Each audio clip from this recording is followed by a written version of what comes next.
Hey everybody, today Rahdo Talks Through episode 28. And this is a special episode because after last month's Gen Conapalooza Blowout Spectacular, I'm a little behind the 8 ball in terms of questions. We've got 2 months worth of questions here, and so I've got Jen already mic'd up, ready to go. Hi, honey pie. Apparently I'm feeling a little giggly this morning. Apparently. And sorry, folks who don't like this, but this is going to be all questions and answers. I won't be doing any top 10 revisits or new games of interest or any of that business. It's just straight to the questions, shortly followed thereafter by the answers. Oh. And as always, we will start out with game-related stuff, and then about halfway through, we'll switch over to non-game-related stuff for people who would like to get off that train before they're exposed to the inner workings of Jen's and my life and thought processes. And as always, if you have any questions for the podcast, you can feel free to send them to questions@rahdo.com. And so, hold on to your butts, Bo. I was trying to do a Jurassic Park thing there, and I totally ruined it. Butts Boke. It was just supposed to be... Well, anyway, we'll be right back. Okie dokie. Questions and answers for gaming. Starting with something from Alex, who has, not surprisingly, a whole bunch of questions. His first one is, how do I primarily get rid of the games that don't make the cut for the collection? Trading, selling, presents. If selling, what's the main outlet shop? If trading, do you start it or do you wait for somebody's offer, etc.? Well, yeah, there are actually more games to get rid of than keep in a given year. And there's a few different things I can do. One, if you happen to live in Malta, man, you can get these games for a song. There are some board gamers here, contrary to popular belief, and they generally get first dibs. Anytime anybody wants, they can go to For Sale, that's the number 4, S-A-L-E, forsale.rahdo.com, and anything we've decided to get rid of is right there. And if you're interested in it, just contact me. And like I said, if there's somebody in Malta interested in it, they're going to get it for a very reduced price just to get rid of it. Although generally they have to get over here to Gozo to pick it up. So even for folks in Malta, that's a bit of a problem.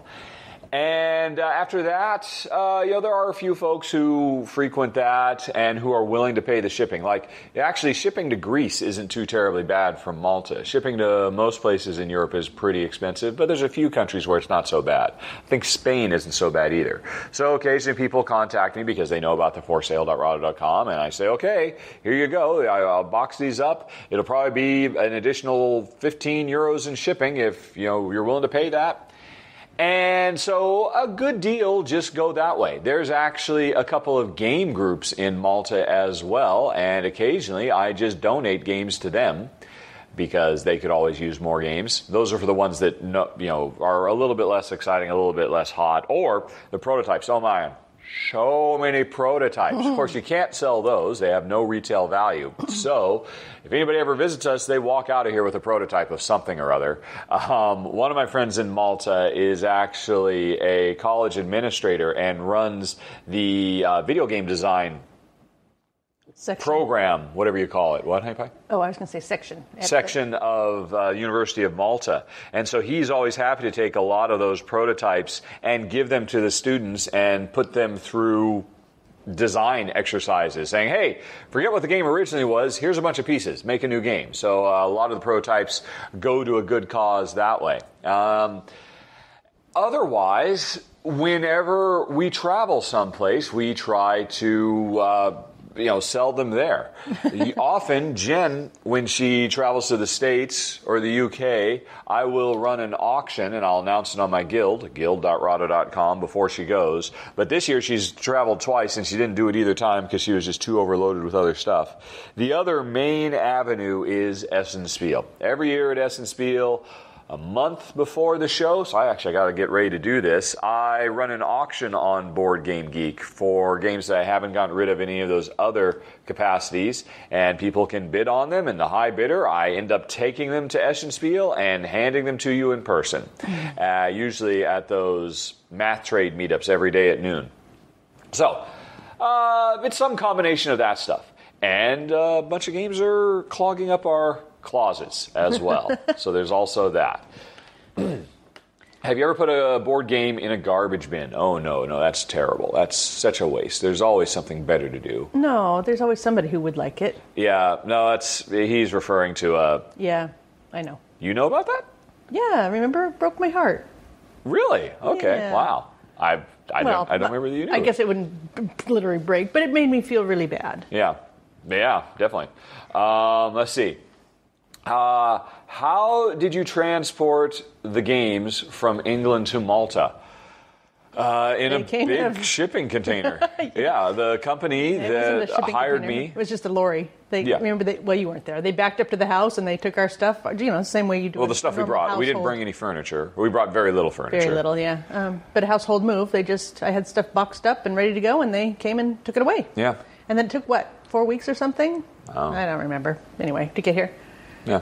And the company that I took a job for, in the video game industry, if you're at a high level, upper echelon like I am, they'll generally pay your shipping costs. So they paid to move as much as we wanted. Yeah. And really, Moving probably allowance. 80% of what we moved here was the games.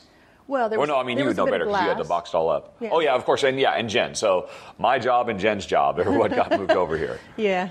Jen's glass equipment and all her glass rods, which, of course, weigh a metric ton. No, it's not that much. In fact, I left my studio in England set up because I didn't bring all of my glass stuff. Yep. Which is why I go back to England a couple times a year to make stuff, because it's all there still. Nothing special. I mean, you just put them in the boxes that the moving company provided, I assume? Mm-hmm. Yeah. Yeah, but which we are still storing because they're really good double-walled boxes. Yeah, they're really good, high-quality boxes. Yeah, so we've got a whole... Someday we'll leave, and we need them to put all... Because that's the one nice thing about board games. They're very easy to pack. They're nice and square. They just go right in the boxes. You close the boxes, you're done. Yep. But they are heavy when you get 30 or something of them in a box, but that's right. Let's see here.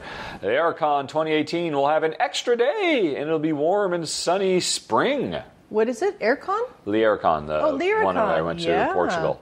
Any desire or plans to revisit the con and bring Jen to Portugal this time? Sorry, I don't think so.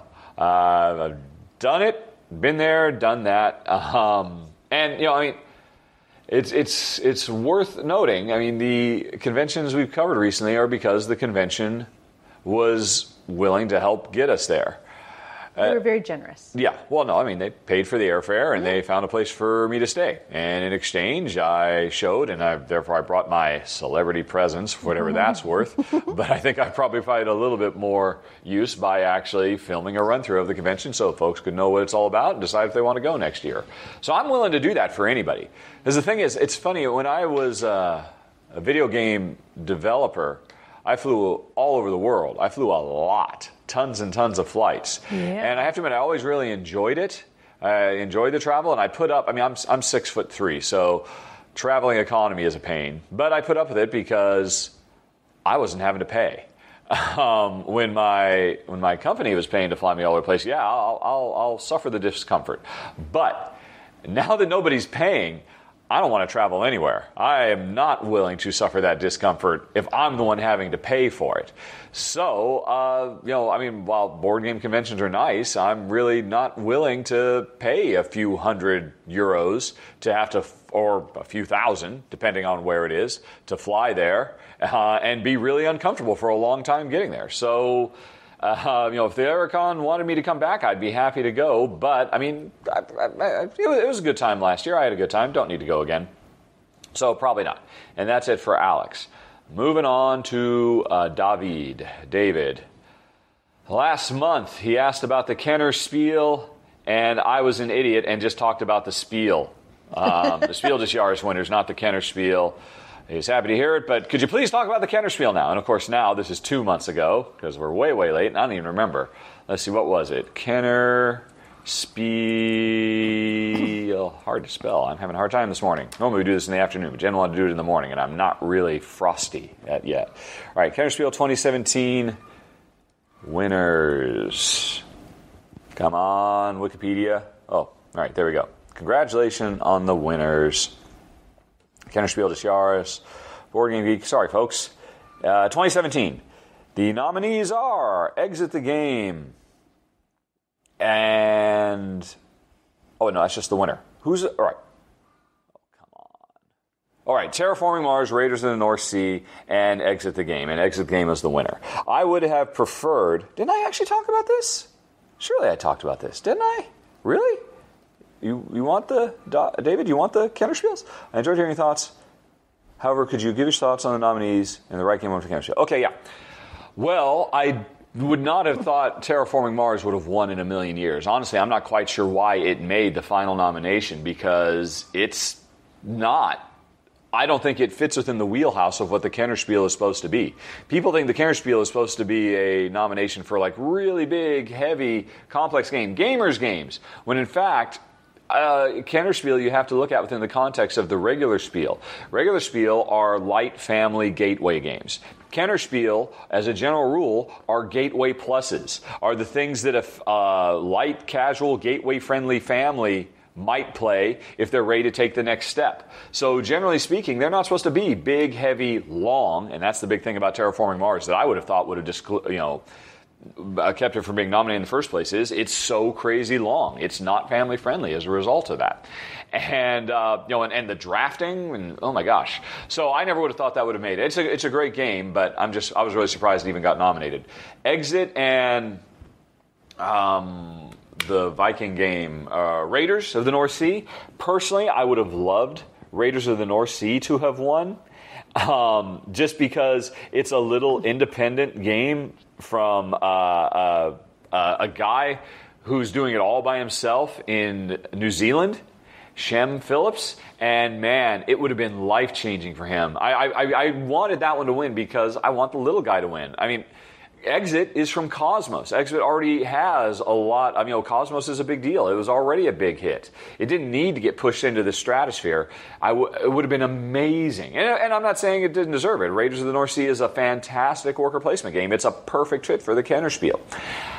I think it's fine that Exit won. I think Exit is certainly a worthy nominee as well, the little escape room in a box from Cosmos, but I was a bit disappointed. I mean, I knew it was a long shot, but my fingers were really crossed for Raiders of the North Sea. Still, I mean, it's got to be a huge, well, of course it was a huge boost because, hey, it got nominated, and next thing you know, Renegade has now picked it up, and they're giving it a wider distribution, so congratulations to Shem. But man, it could have been so much more. Anyway, moving on. Garrett, it has a question or two. All right, he's enjoying the podcast. Thanks, Garrett. Have we ever fallen prey, and this is you or Jen, so pay attention, honey pie. All right.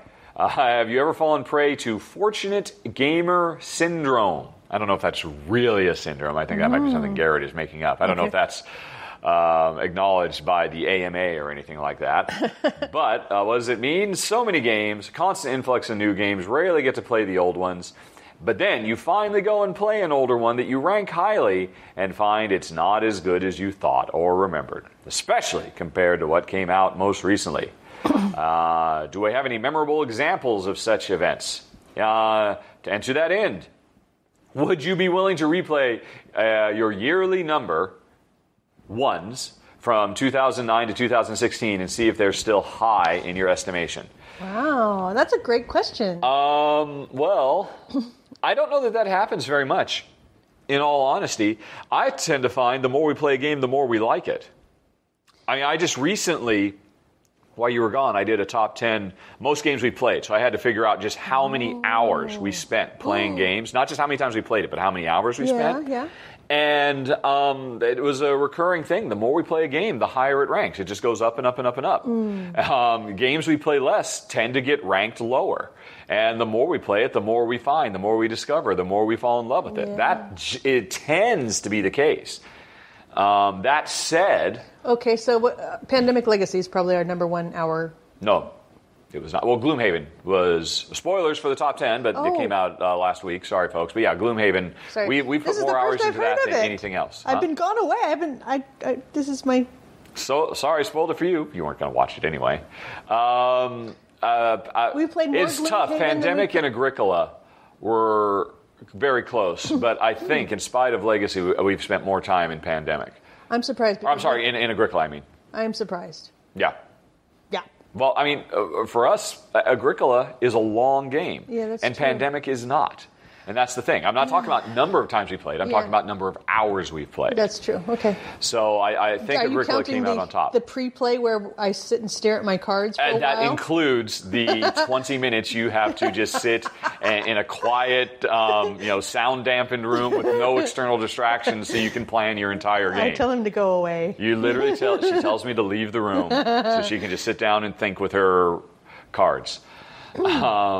So, yeah, I don't know that happens very often. What would be an example of one that's dropped? I mean, I'm sure. But, the thing is, older games that I ranked a 7, they're probably still a 7. Older games that I ranked an 8 are probably still an 8. Let's go to ranked.rahdo.com. Let's see here. And see if I can just spot anything that has tumbled, because I've gotten a chance to replay it.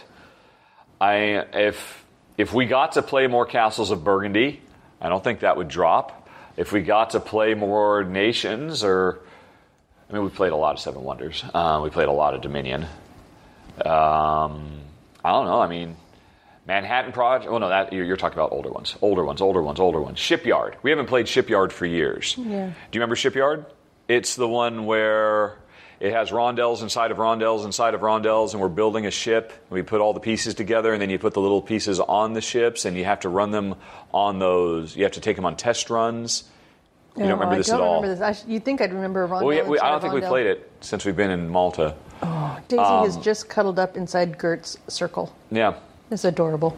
I don't know. I remember very clearly how it plays. The thing is, I have a pretty good memory for games. And I remember very clearly the experiences I have with them. And I think in part because I was a video game developer for so long, so I really had to study games. And of course, I study games a lot because of Rahdo Runs Through.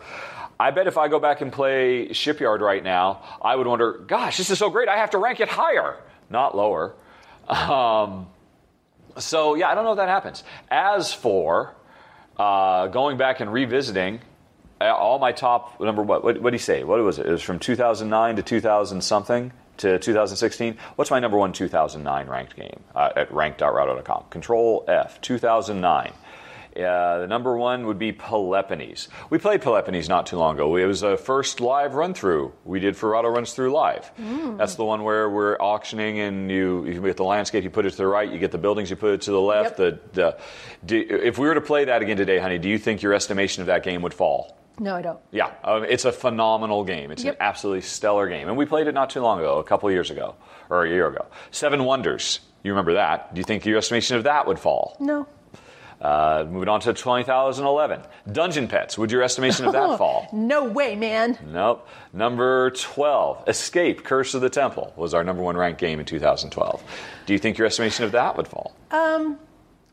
Maybe. Really? Yeah, because I was so hot on that game.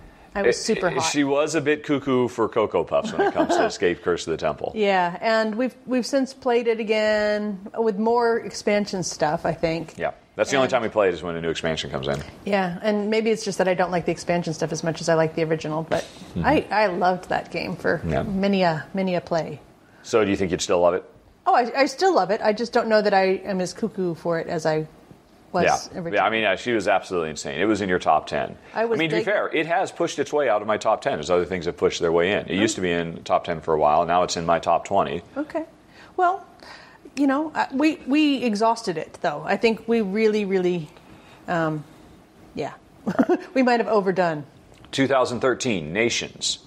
I mean, we've only played this game like 5 times, so you might not remember it. It's you're Persia or you're ancient Greece or ancient Egypt.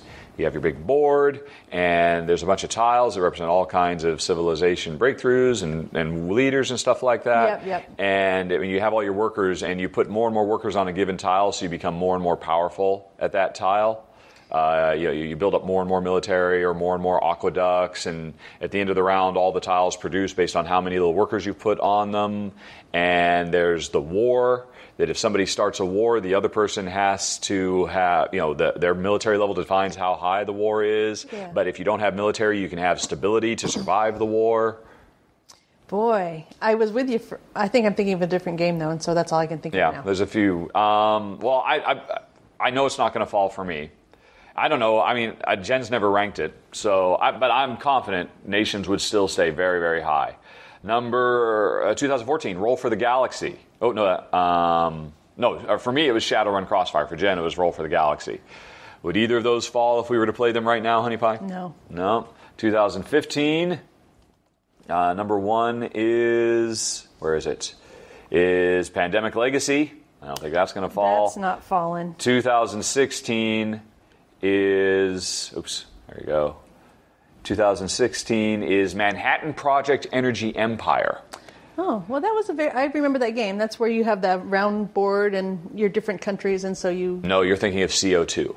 Okay. Manhattan Project Energy Empire was the one where we are generating power again. It's another power energy generation game, but it was the one where you have your board and there's the sky, the ground, and the water. Oh, and more and more pollution appears, and you have to decide where it goes. And it's a worker placement game, and you send your workers out, but they're like these little flat chits, and they represent the guys, and you can stack them up to do more actions and whatnot. Yeah, and you can either send men or, I can't remember, some other resource. Yep. Yeah, that was good. Yep. I enjoyed that. So, hope you enjoyed that quick run-through. You didn't go back far enough. Our number ones of every year, they're still very, very high. I'm very confident of that. Thanks for asking, Garrett. Moving on to Jason. Let's see. Who is a marriage therapist and appreciates hearing a loving, respectful relationship. We seem to have a great thing going. Oh. Thanks, Jason. I think I chose well. Right. He's a casual solo gamer. He's been playing a lot of Natillion, which is a roll and move game. Roll and move is a derided mechanism. Without going into a full-blown top 10, what are some of your favorite roll and move games? And you'd like to hear Jen's opinion, too. When it comes to game design, what separates good roll and move from bad? I haven't played Natillion yet. We do have it. I'm definitely keen on trying it because I've liked the other Oniverse games. There aren't. Roll and move is kind of like Hitler's mustache for modern designer board games. You just don't do it. Forget about the relative merits of it. It's just so permanently stained and ruined for all eternity. No one touches it with a 10-foot pole. Remember, Michael Jordan tried to bring the Hitler mustache back. I don't know if you ever saw that, Honey Pie. There are pictures of him out there, and I'm going to bring it back. I'm the most popular guy in the world. If anyone can do it, I can do it. No, you can't do it, Michael. And roll and move is kind of the same thing. Let's see. I can't think of any. Because it's, there must be. There's Natillion, but we haven't played it. Runebound is a roll and move game. That's actually pretty cool. But that's because you roll the dice, and the dice don't tell you exactly what to do. The dice give you options about how you move. And that's going to be the answer to your question. The problem with roll and move, there's nothing intrinsically wrong with rolling and moving. What's the problem is the lack of agency, the lack of actually having choices to make with those dice. Or if you're going to do a roll and move and the dice don't give you any choices, wherever you end up moving to better give you really good choices. So I think you could make a perfectly good roll and move game. Heck, even a Monopoly one. If it meant every single space on Monopoly that you land on has a really, really tough choice. And I'm going to roll the die. Here's all the things I could land on. Before I roll, what am I most likely to land on? If I land on this, what am I going to do? As long as it gives you interesting choices to make. Another thing that could help roll and move, a D6 is terrible because that means, there's one of 6 places I might land. So how can I plan? How can I make a decision? Well, there's no planning. It's roll of the dice. Well, yeah, but if it's a game where, in addition to on your turn, you're going to roll and move and do whatever it says, but before or after that, you can do other things. You can convert resources into other resources, or you can buy things, or if it were a game like that and roll and move were at the center of it all, it would work.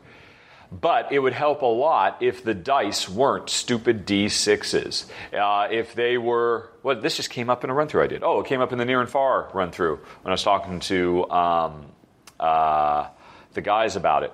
If it was a die that was... It was a 6-sided die, but it was 1, 2, 3, 3, 3, 4. Yeah. So chances are you're going to go 3 spaces forward. And so, I'll make my plans knowing that, but... there's a chance I might get over here. I got to be ready for that. Then you have choices to make. Even though all you're going to do is roll and move, as long as there's interesting stuff to do when you get there and interesting stuff to do around that, there's no reason it couldn't be good. True, but you could also just get around with that with anything over a 3 as a move forward 1. Oh, yeah, but nobody wants to have to do. I mean, that's just. No, I mean, I'm just saying the developer dice, so could make a roll and move game with more interesting dice. Yeah. Let's see what else. What other roll and move games are there? We just mentioned Escape. Curse of the Temple is a roll and move game. You roll dice to move. That's true. It's not real. It's not a traditional though. No. It's a bit of a stretch. Well, but you have to match your door types exactly. with the dice and. So it's kinda. But even there, I mean, even though it's a fast 10-minute real-time game, there are decisions because the main decisions you're making throughout that game is, do you bank dice? Because, okay, I've got the die I need for when I'm going to get to that room, but if I hold on to that, then I have a harder time getting to that room. At what point do I give up and start rolling and give that up? I mean, so there's... roll and move is only bad if it robs the game of choices. So that's really what it boils down to. And I do look forward to trying Natillion. Chad says, are there board games that have made you think they would serve as inspiration for a game if you were still a designer? That could be a video game version of a board game. And I know for a fact that's the case. I think I've talked about this before. But before I left the video game industry, the last big game I worked on was Marvel's Secret Wars. And that was a tricky game to make because I'm a big Marvel superhero fanboy. I have been ever since I was a kid. And I didn't want to do the same thing that all other video games do when they bring the Marvel characters where, oh yeah, Captain America can go toe-to-toe with the Hulk. Of course you can, because everything has to be even and balanced. I thought that was lousy. I wanted to be true to the characters. So I had a problem where it was going to be a multiplayer game, and so some players would get completely destroyed by other players. Daredevil doesn't have hardly any chance at all against Doctor Doom.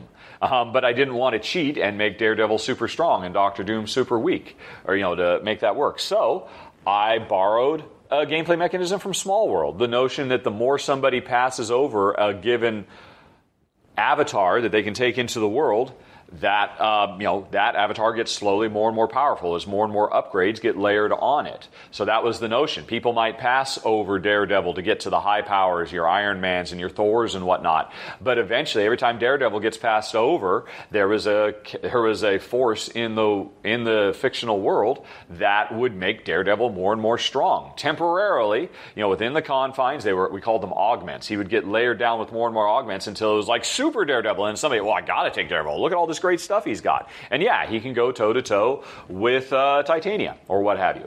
And that was me 100% solving a problem I had in video game design by applying board games, mechanisms. It would have worked great if it hadn't gotten canceled. Oh, so sad. You've made me sad, Chad. Let's see here. Are there any board game mechanics or mechanisms that could inspire mechanics or mechanisms for video games? Oh, I misread your first one. Sorry. I guess I just answered the first one. Yeah. The answer is yes. And the answer is yes the other way. So this could be... Right. So you're asking, are there any board games that you think could serve as inspiration if you were still a designer?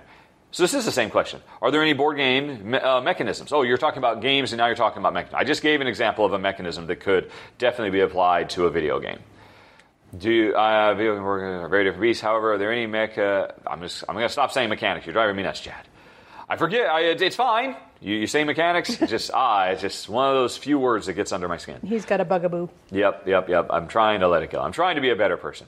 All righty. Are there any mechanisms that make you think, I wish I had played X board game years ago because I would have completely changed my approach? Well, again, that Secret Wars Small World is definitely the best example I can think of it. The majority of the video games I worked on in my career were action games. There was some resource management, but not too terribly much, in all honesty, in most of the games I've made over the years. But yeah, I imagine if I worked hard at it, if I were still inclined to spend any brain power at all on designing video games, I would take lessons learned from playing board games. I'm pretty confident that would be the case. Let's see here. And right. So that was it for Chad. Sorry, Chad, if you're looking for more specific examples, but like I said, that would require me sitting down and thinking about it a lot. So I will simply answer your question with yes.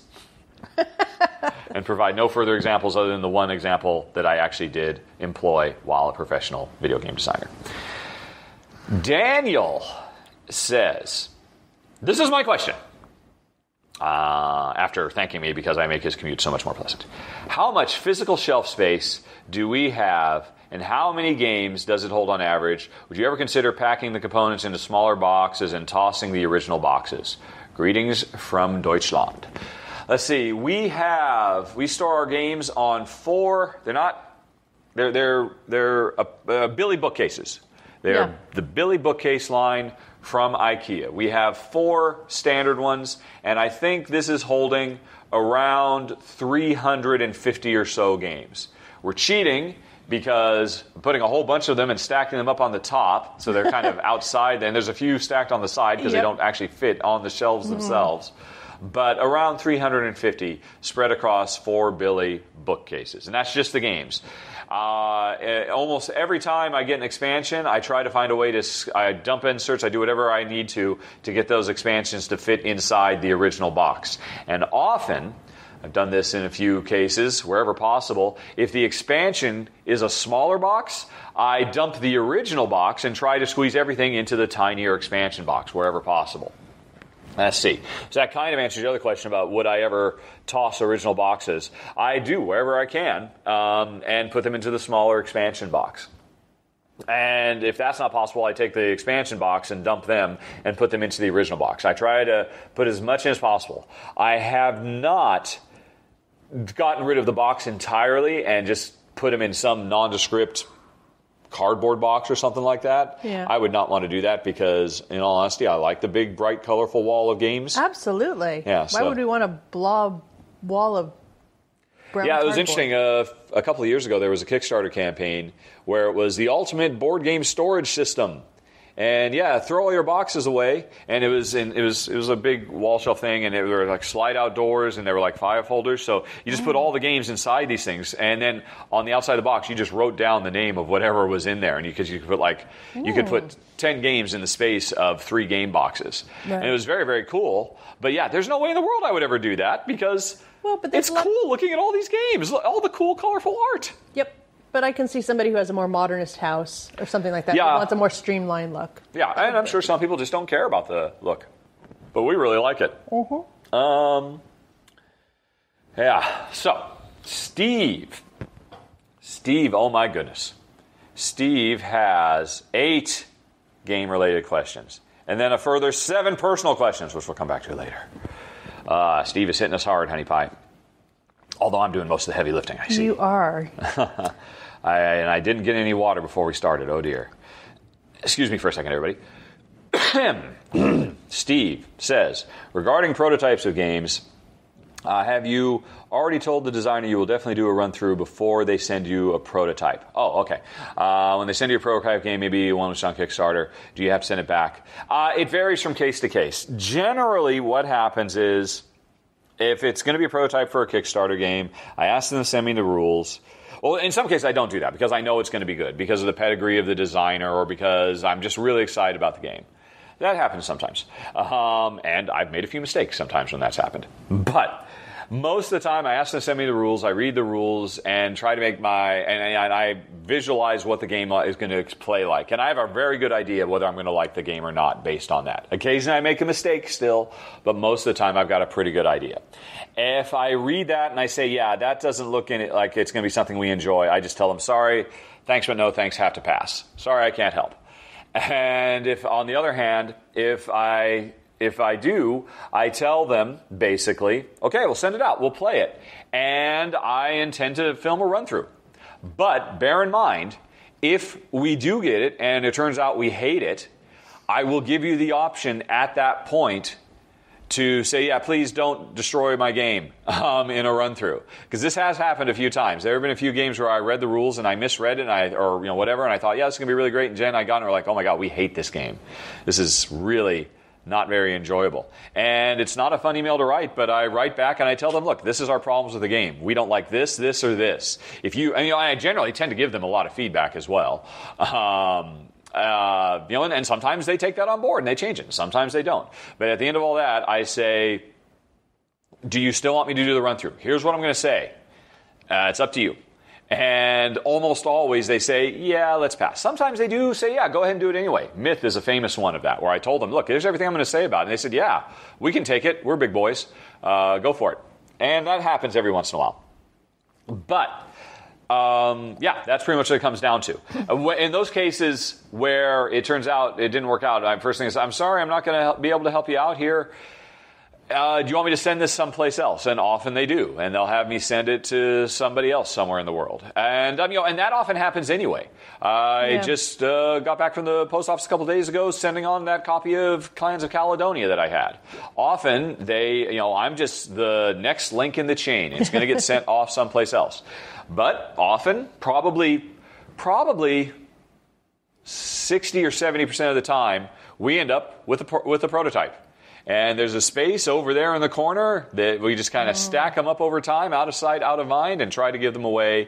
Or anytime Gordon is around, I dump a whole bunch of them on him. I mentioned that earlier in the podcast. He's the guy who runs the design school at Malta. Alrighty. Is that stack of games we see in the background of a run-through your entire collection, or do you have another room stacked full of games? Not exactly. We have a couple closets. We have, let's see. There's all of those. This is what I consider to be my collection. And if I want to add something to the collection, I end up having to take something off this wall and make room.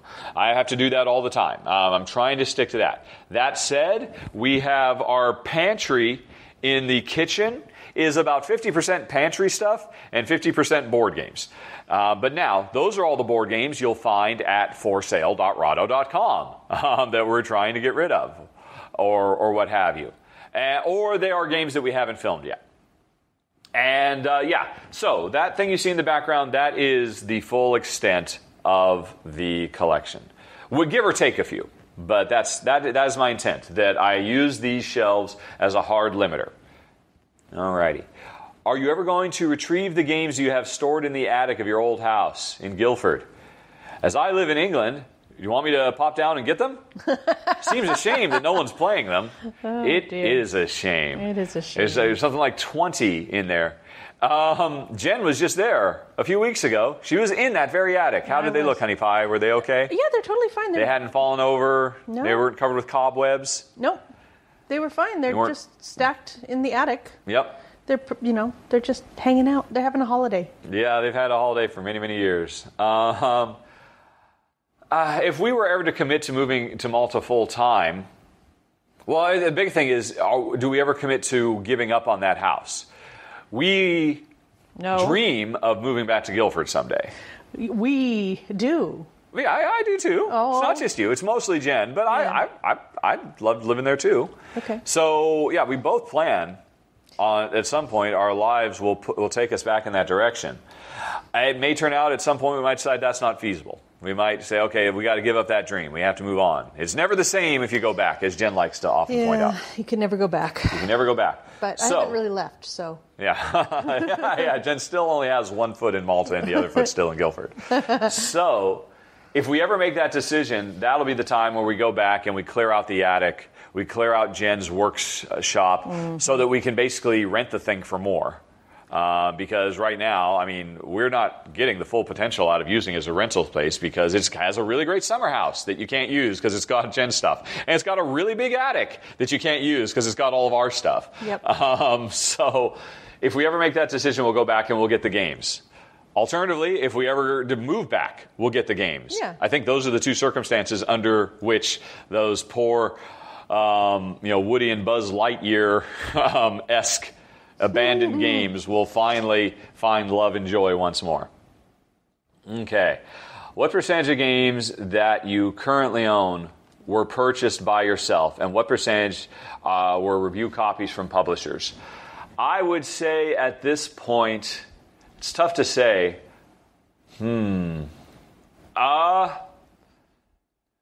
Probably, well, because so many of these we bought, so many of these games are older ones that we really, really love. It's probably not 50-50. I'd say it's probably 60-40, more than likely. Plus, I mean, I still have to buy. I mean, I just bought 20 games a couple of months ago because there are a lot of publishers out there that just won't give me the time of day. Ravensburger doesn't care about me.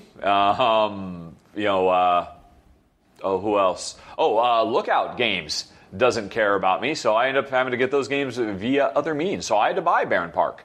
They didn't provide I'd say it's, if I had to guess, I'd probably guess 60-40, maybe 65-35. I'd have to do a thorough inventorying, though. But like I said, I'm looking at the wall right now. Every other game I look at is a game we've owned for years and we don't want to get rid of, and that means we bought it. So it's hard to say exactly. Alrighty. Do you or have you ever played games on an online board game portal like Yucata or Board Game Arena? His girlfriend and he have been introduced to mini games that way. We have a couple of times. I think we did a bit when I first moved to Malta and Jen was going to spend another 3 months in England. I think we did Board Game Arena a bit. Yeah. But it didn't really stick. No. We tried it. But it's just we tried Pass and Play. We did play a lot of San Juan. We played a lot of San Juan. I seriously thought about putting San Juan on my top 10 most played games of all time because we played a lot of that on a single iPhone. But it didn't count because it's a video game when you're playing it that way. Yeah. So we played it a few times, but it's just we're just not into it. Nope. No. So very, very rarely. Do you have any more information on the expansion coming to Port Royal? No, I don't. And honestly, introducing a story mode, I'm very excited for that. I'm very excited too. That's all I need to know. It works great for Oh My Goods. I'm sure it'll work great for Port Royal. Even if there was more information, and it may very well be. That's one of those games. Alexander Pfister, the designer, has gotten to the point where he gets a pass. If his name is on it, I want it. Unless it's a party game or it's a 3-player minimum or something, or it's an abstract. But, I haven't paid any attention. I just know I'm going to be getting it at Essen. Do you ever back games on Kickstarter or other crowdfunding sites? Has Jen ever backed anything on Kickstarter? Honey, that's actually a personal question because it wouldn't be a game. So we'll come back to that later because Jen does have a sad tale of woe. Yeah. I used to back stuff on Kickstarter all the time. But as I've become more and more successful with Rahdo Runs Through, and as more often than not, the game I would have backed, they ended up sending me the prototype anyway. So I can't remember. I think the last game I backed on Kickstarter was Samara, which was over a year ago, because that was one where the developer's like, I don't need a run through. That's fine. I'll go without. And I'm like, oh, okay. Well, I guess I'll get it then.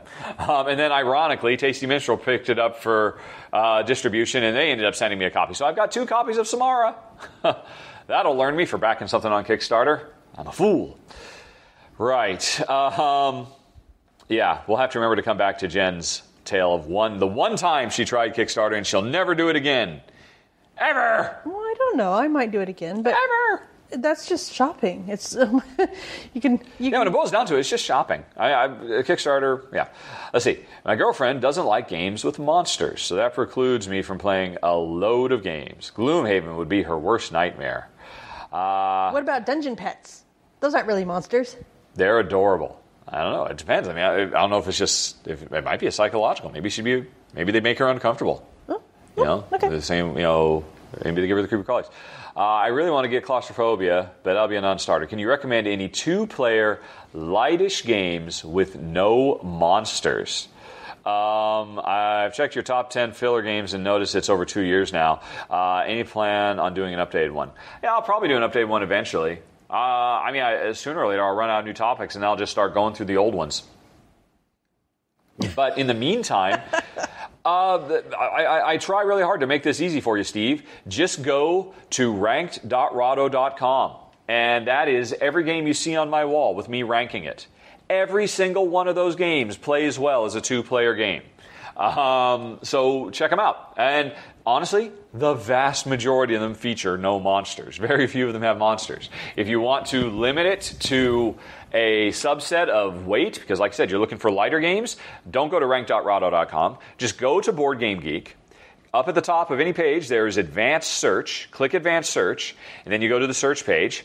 you can type in my username, Rahdo, and search through my collection, and you can do all kinds of parameters. Search for things that have this particular type of gameplay mechanism. Search for things that are this particular weight. Do a search for all games that are in my collection that have a weight of 0 to maybe 1.5 or 1.8 on the 5 scale of weight. Do a search, and boom, you'll get a list of 20 or 30 games I recommend that are light. And it'll be pretty obvious which ones have monsters and which ones don't. So, I haven't gone fishing for you. I just taught you how to fish. Boom. Moving on. Mark used bolding. Thank you, Mark. It makes it easier to find the questions. How would you pitch Brink the board game? Gosh, I could have sworn I did this. Brink the board game, what would it be? There's a million different ways you could take it. I would want to do, of course, because I prefer, even though Brink was a first-person shooter action adventure, I would want it to be a game that focuses not on the Civil War, which is what the game is about, but on the situation of that world. So it would be a Euro-style city-building simulation where players are founders of the Ark, and it is their responsibility to deal with the nonstop, endless influx of refugees that are coming. That, so it would probably be a game that it takes place, 30 years before the events of the video game, when Ark was still beautiful and pristine, and refugees from all around the world were coming, and we're the founders, and we open our doors and let them in, and heck, it would be like Brink itself, it would be a treatise on the realities of refugee management that, faces world governments today. And that's what it would be about. It would be having to make tough choices about how to provide resources, how to encourage the citizens to welcome these people, even though there might be animosity. It would be about how can we build more affordable housing. It would be all about that kind of stuff. And I think it would be an amazing game. I want to play that game so very badly because I love that universe so much. And I have so much invested in it. That's what Brink the board game would be, I think. Which game questions are you amazed no one has ever asked you? Oh, Mark, that's cheap. And what would be the answer? That's me. Can I think of a genuine thing that I'm amazed nobody has ever asked? That's tough. That's like saying, just because you can't prove it isn't true. Yeah. I can't think of anything. I genuinely can't think of anything. And then, honey, get ready, because he has one personal question, which is, what personal question are we amazed no one has asked us, and what would be the answer? No. You refuse to play you play Mark's game? Sorry, Mark, we will not play your game. We will not do your work for you. This is a two-way street, baby. You ask, we answer. You're making us ask and answer. Yeah. Not going to happen. Not gonna. All righty. Thomas, no doubt, has some real questions, unlike that Mark guy. Fake questions. But that was actually a fun thought exercise, Mark. Yeah, although you made me sad. I really want to play that Brink game. Oh, man. Man, it would be so beautiful, too. The art on that game is amazing. Oh, man. Oh, and you could play as Chen, because he's not really, oh, my God, that would be incredible. Anyway, in the last few weeks, I couldn't help but notice fluctuation in your top 5 games of all time related to Gloomhaven. It was at number 4, and then it jumped to 2, and then it went down a bit. What the heck is going on? Let's see. If you could take us through your thought process concerning this particular dilemma, why did it keep jumping up and down? Do you wake up at night rushing to your shelves to take another look at your game in question? Or do you just let your feelings grow and mature in a more natural and subtle way? Can you objectively explain this game's rank? I think you spoke about it in the past. Is it set in stone, or should we expect another push from Gloomhaven or another fall? If you would not, all right. I would not ask this question for game number 154 and 155. But in the top 5, it's a different animal. Explain yourself. He doesn't say that, but that's what he's saying. Justify yourself. Okay. Actually, well, here's the thing. The reason Gloomhaven jumped up and down, I already knew from the first time I played Gloomhaven by myself as a solo game, because Jen wasn't here. I couldn't play it with her when I had the prototype when it was on Kickstarter. I knew it was going to be one of my favorite games. The core gameplay, the core card-driven decisions you have to make every turn are just so delicious. I mean, it didn't have to be a dungeon crawl. It could have been anything. It just could have been a game where, you got your hand of cards. Each card you can do the top and the bottom. You have to worry about initiative. There's so much stuff that goes into that decision. It's just brilliant. So I always knew it was going to be, I wasn't sure if it was going to be a top 10, but I knew it was going to be a very, very high ranked game. And then we got the final thing and we played it, and there was so much more stuff that I knew it was going to be a top 10. And originally, it kind of clocked in around 4 or 5. And here's the thing. Here's why Gloomhaven had a lot of flux where other games don't. Most games, your Orleans or your Lancaster or your St. Petersburg, or I'm just looking around, or Keyflower or whatever, I play the game one time. And even though I haven't seen all the different building types, or I haven't looked at all the cards, I've got a pretty good idea of what the scope of that game is going to be. And I know there's going to be different strategies that will evolve, but I have a pretty good idea of what the width and breadth of that game is. And I can already start making an informed decision of how this game ranks compared to all my other ones. I played another time, and I'm done. It's bedrock. It's locked in stone. Here's the thing about Gloomhaven. Gloomhaven comes with like 100 missions, and they're not just repeat missions. There is so much amazing variety and so many surprises. The thing that pushed it up, and so, I mean, the more unlike most games, the more I play a game, the more I'll maybe appreciate subtleties, but if I play a game a fifth time, I'm pretty much playing it the same as it was the second or the third or the fourth time. Gloomhaven kept surprising us. When we finally opened up the town charter book, I was like, oh my God, look at this. What is this doing in here? And we didn't see that for like 20 hours. And it was like, and that, I think that when we experienced that, that was one of the things that pushed it up. And the first time we retired a character, it was my rat character, and he was on a revenge mission. The culmination of his life's quest was incredibly powerful. And that was the thing that temporarily pushed it up. But then, again, there's so much in this game. When you take on a new character, it's not just, this is just kind of a slightly different take on the same kind of stuff you do. I went from the Mine Thief to the Cragheart, and I might as well have been playing a radically different game. Just a night and day different game. And while I love the Cragheart, I was really disappointed when I discovered that there was a thing that they do with the gameplay. I'm not going to explain because I don't want to spoil in case nobody's played Cragheart. There was something in there that I so strongly disagreed with.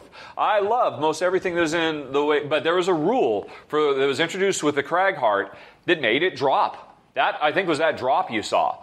And there were a few other things that I've stumbled across that have made it drop, because that game is a never-ending box of surprises. Game 20 plays very, very different than Game 2. Game 5 of Glenmore does not play radically different than Game 2. So that would be the explanation for why there was so much variation. Because Gloomhaven is 10 games in one. It has 10 games worth of content. Isaac Childress is a madman to have put all of that. Any other publisher would have put out a game that shipped with 10 missions, and all the other stuff he put in there would have been sold separately as expansions. That's how anybody else in the industry would have done it. But in Gloomhaven, no. He put 20 expansions worth of content, and these are expansions that radically changed the game. So that's why it shifts a lot. And I'm thinking it's probably settled down now because we've played it over 100 hours now. I'm sure it'll still surprise us, but I think it's running out of surprises. And so we can probably start to figure out where it sits in the overall array. The same thing happened with Pandemic Legacy. Pandemic Legacy, the longer we played it and the more it surprised us, and the more things that happened, the higher it ranked over and over and over again. Because these are both games where it isn't just a single session and then it's done. These legacy games, or campaign games for that matter, but legacy even more powerfully so, change and evolve significantly as you move forward and you play from game to game. Most Euros don't. And that's not a fault of most Euros. It's totally fine. I love my Euros. I love Castles of Burgundy. I'll play it. I'll pursue different strategies every time, but it won't feel like, wow, the game has reinvented itself just because I decide to go heavy into shipping instead of castles or whatever. But Gloomhaven, there were some things that made it Yeah, I mean, obviously it's still a dungeon crawl. That didn't change. But the overall Gestalt experience changed enough that it ended up fluctuating quite a bit. Good eye. Thomas, was that your only question? Nope, that was it. Okay. Another David. Or heck, maybe it's the same David. Nope, it's another David. Yep. Okay, another David asks, have you played the new Agricola Family Edition yet? It's gotten 0 buzz. Mixes the action track from Caverna, Cave versus Cave, special polyomino thing. I thought it was very clever. Much lighter than a regular gameplay. If you have played it, any opinions on why it isn't being noticed? No, I haven't played it. Remember how I said earlier that Lookout Games doesn't give me the time of day?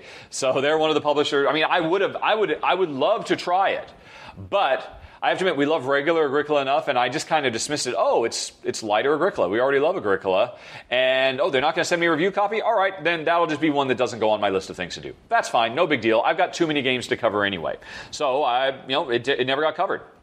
This is the first I've heard of the fact that it's more. I have to admit, I just assumed it was regular Agricola without the cards. And I would expect, you ask, why didn't it get more? My first gut feeling would be because they didn't get the word out. I don't even know what your polyomino thing is. But it features Agricola now with spatial polyominoes? I don't know what that is. Sign me up. I don't even know what that is. But yeah, that's really interesting. And I don't think... I think it was too easy for most people to assume, this is literally just Agricola without the cards, because the original Agricola came with the family mode. And now you've made the family edition, and they just didn't do a good enough job getting the word out. Hey, you know one way you can get the word out? Look out! Get me a review copy! But they didn't want to, so c'est la vie. Right, that was it for David, until we get to his personal questions later. Next up, Adam wonders, when you first hear about a new game, which aspect of the game tends to excite you the most, or otherwise has the biggest impact? Theme, designer pedigree, publisher, mechanisms, box art, or something else? Honey Pie, what excites you most? Your enthusiasm. That's not on the list. Oh, no, something else was on the list. Yes. Okay. Yeah, no, because you're the one that figures everything out, so if you're excited about it, I am. But in the absence of that, all things being equal... Okay, gadgetry. Right. Okay. So then that would be mechanisms for Jen, I guess. Yep. So Jen, she's mentioned many times, she is drawn towards doodahs. Interesting, neat gimmicks like the gears in Zulkin or the tower in Amerigo or whatever. So if you were to take that back into a broad category, I guess Jen. So is that then fair to say, Honey Pie, that you are more intrigued by a game's mechanisms than its setting? Yes. Are you more intrigued by a game's mechanism than its art and presentation? That's hard because I am a visual person. Exactly. That's why I asked. But I think, probably. Wow. Okay. And you don't really follow designers, so I don't think that would matter. So there you have it. For me, I would say the number one thing I care about is designer pedigree. That's the first. Every week... Although sometimes I wait. Basically, a lot of people don't know. Board Game Geek has an RSS feed you can subscribe to, and it will give you a notification every time a game is added to the database. And so, at any given time, I've generally got anywhere from 50 to 200 games I have to go on Board Game Geek and look at, so I can decide to add them to my Games of Interest Geek list. And that backs up. And there's like I said, there's hundreds of them every month. And so, to try to go through them as fast as possible, this would be the best answer. This is when I first hear about games. I hear about games because somebody lists them on Board Game Geek, long before the marketing machine ever goes, or there's a news story about them, or what have you. So, when I look at a new thing, the first thing I look at is who's the designer. The second thing I look at is player count. The third thing I look at is... I was going to say mechanisms, but that's not true. The third thing I look at is publisher. Why would the publisher matter? Because a publisher that steadfastly and repeatedly chooses good games, if we tend to like the majority of the games they put out, chances are I'll like this new game. Because they have proven they have got taste that aligns with mine. And if they've repeatedly chosen games, say, didn't like that, didn't like that, didn't like that. Okay, well, whatever they've got, chances are I'm probably not going to like it because they've got... publishers have tastes, and we have tastes. So that's a big one. And then, so I'm going to have to say number 4. Now, in part, this is because of the raw mechanisms of the layout of the page on Board Game Geek. To get to the mechanisms, you have to scroll down. If the mechanisms were right at the top, maybe my eye would get drawn to them. Well, the first thing I look at is player count, because that's a way that I can immediately eliminate 30% of all games. Doesn't support 2 players? Done. Oh, supports 2 to 20 players? Pass. I mean, clearly that's going to be a terrible 2-player experience, and it's designed to be played in a party. So the first thing I always look at is player count, and then designer, but in part that's because it's right there. But that's kind of indicative of my personal predilections anyway, I think, as a designer myself. Henrik wonders. Question for... Right. Now that your Steffenfeld coverage is complete, but it soon won't be. Merlin is coming. What is your next target for complete coverage? How about a Kickstarter backers vote for this? I don't have any targets for anything else, in all honesty. There are too many Uwe Rosenberg games I'll never play. I mean, I'll never play Bonanza because it's not a 2-player game. I will never finish Mac Gertz games because he's got all those war games, those Imperial games. I will... Gosh, who? The French guys from Troyes, Javier and all that, although I bet you I've already probably done a full coverage of them. Maybe not. I think Feld was unique. I think that was the only one I set out. I don't think that's going to happen again. Kramer and Kiesling? That means I got to go and play El Grande. I don't want to play El Grande. No offense to El Grande and El Grande fans, totally not my kind of game. So I think that was a Feld thing. Alexander Pfister, maybe.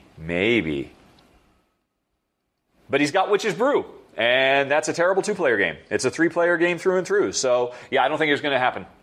To be fair, Feld did have one 3-player minimum game, Strasbourg, but I had been assured that it had a very good 2-player variant. And we tried it, and it was not a good 2-player variant, as is so often the case. So I was tricked into Strasbourg. But anyway, are you planning on doing any special coverage of Spiel this year? In all honesty, I hate to disappoint people. This was the year I was thinking about not taking the camera at all. It takes a lot of time. I mean, you know how stressed I get at Spiel anyway, just trying to pick up games. Yep. And then also trying to make time to film stuff. And it's just so hard. And I bought a few months ago some really nice long life batteries for the camera, and they just died while Jen was gone. In the middle of a run through, they just spontaneously died, and now the camera doesn't recognize it. It says this is not compatible with this camera. So now I've only got the one battery that came with it, and it's got a memory. It doesn't record for more than 12 minutes.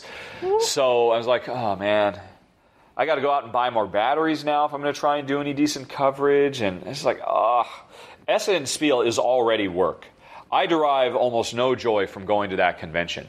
And having to cover it is just doing that more. So while I had assumed I was just going to do my normal, hey, let's do a run-through of the press room, because I have a press badge again, I'm really on the fence about doing it. And I know, no, do it, please, Rahdo, you must do it. I just don't know. I don't know. I'm really trying to slow down, folks. I'm really trying to stop myself from burning out. So I'm not sure. At this point, Henrik, I am not quite certain. Priscilla! This is a girl who asked us to adopt her so she could come here and work as an x-ray tech. You may recall. She's back. Okay. All right. But nothing about that. What is the most frustrating puzzle card in Unlock the Formula? Unlock the Formula. Unlocks are the ones where we had to use the phone. Formula was the first one we played. It was the lab. Gosh, Priscilla, you had to ask us that like within a week of playing it, because that was literally the first one we have ever played. And since then, we have played 1, 2, 3, 4, 5, 6, 7 other ones. And they're all just a big jumble in our heads now. Yeah. I know a lot of people have a hard time spotting a particular... Unlock, one of the gameplay... This is not a spoiler, but one of the gameplay mechanisms in Unlock is, hey, sometimes there's a number hidden, and you have to look for it because that tells you what to do. In that particular one, I know there's one that a lot of people have a hard time finding. We didn't have a hard time finding that. I don't recall having a particularly hard time with Unlock. Unlock was the first one. Unlock what was it called? The Formula was the first one we ever played. And we thought, wow, this is amazing. Yeah. And I know we stumbled with something, because then the second one we played was the Squeak, the cartoon one, where you're in a cartoon world. And we just breezed through that with no problems at all. And we thought, oh my God, this is even easier. So we must have gotten stuck with something. But honestly, I couldn't remember. And I have given it away. So I don't have it anymore, so I can't look it up. I'm sorry, Phil, I cannot answer. I'm sorry. I have failed you. Still looking for X-ray text, though. Okay. Alejandro. Did not hear this in the previous podcast. Or maybe I just totally missed it, and for that I apologize. Why didn't you include Merlin in your list of games to demo on Gen Con? I will tell you why, Alejandro. Because publishers be crazy, yo. That Gen Con preview and my soon, it'll be not the next podcast, but the podcast after this. Next podcast will go back to regular, and then the one after that is going to be an Essen preview. I rely 100% on Eric Martin's Geek List, or now, his preview tool on Board Game Geek. If it's not on that list, it doesn't exist as far as I'm concerned. And for whatever reason, a lot of publishers just don't take the time to send Eric Martin an email saying, hi, we're going to have this game at the show in demo form. And then he doesn't put it on the list, and then I don't put it on the list. I guarantee you, if it had been on the list as of the time I had made that, let's see if it ever made it on the list. Let's see if they ever told him. Because I just don't understand why publishers... it's free freaking publicity. It's publicity. It's PR 101. You have this incredible tool that, admittedly, a very small niche of the board gaming community, but a very hardcore niche. Board game geeks, rely on hugely, and they just don't bother to contact him. It's just insane to me. Or they do it way, way too late. The day after I put that up, Stronghold Games made public their list of stuff that they were going to have at the show. And I guarantee you, they mentioned they were going to have demos of the Friedman Freeze F games that are coming out. I would have ranked those very high. If I'd been there, I would have definitely wanted to play them. They didn't make my list because Stronghold waited one day too long, and I didn't know about them. Now, to be fair, I would imagine often they don't mention it because they don't know until the last second whether it will be at the show, and and they don't want to commit if it's not going to be there. Yeah, I just looked. Merlin, even now, Merlin officially is not part of Gen Con 50, and that's why it wasn't on the list. And who is the publisher of Merlin? Is it Pegasus? I don't know. I haven't even looked. I didn't care. I just knew it was coming. Honey, Merlin is a new Stefan Feld game that's coming this. Ooh. Yes. Let's see. Oh, it's from Queen. So Queen just couldn't be bothered to tell Eric Martin, which makes no sense to me at all. And so it didn't make the list. It drives me batty. Queen, whoever was there, it would have taken you 5 seconds to say, oh, by the way, we're going to have a demo. And you would have gotten, heck, maybe they wanted to keep it secret. Maybe they didn't want to get swamped with Stefan Feld fans. I couldn't, but anyway, I'm sorry, I'm repeating myself. As you can see, it really gets my goat. But anyway, let's see here. And yeah. Long story short, if I had known, it would have been my number one most must-see game of the show, easily. Let's see here. All right. And that was it for questions. Alejandro mentions he also lives in Houston, and they were affected by Harvey. Oh, dear. So they were stuck in their home for days. But fortunately, he and the girlfriend, they're hoping everybody, they're hoping for the best. He sent this back on the 30th, right, when it was going. They were just staying home and playing board games.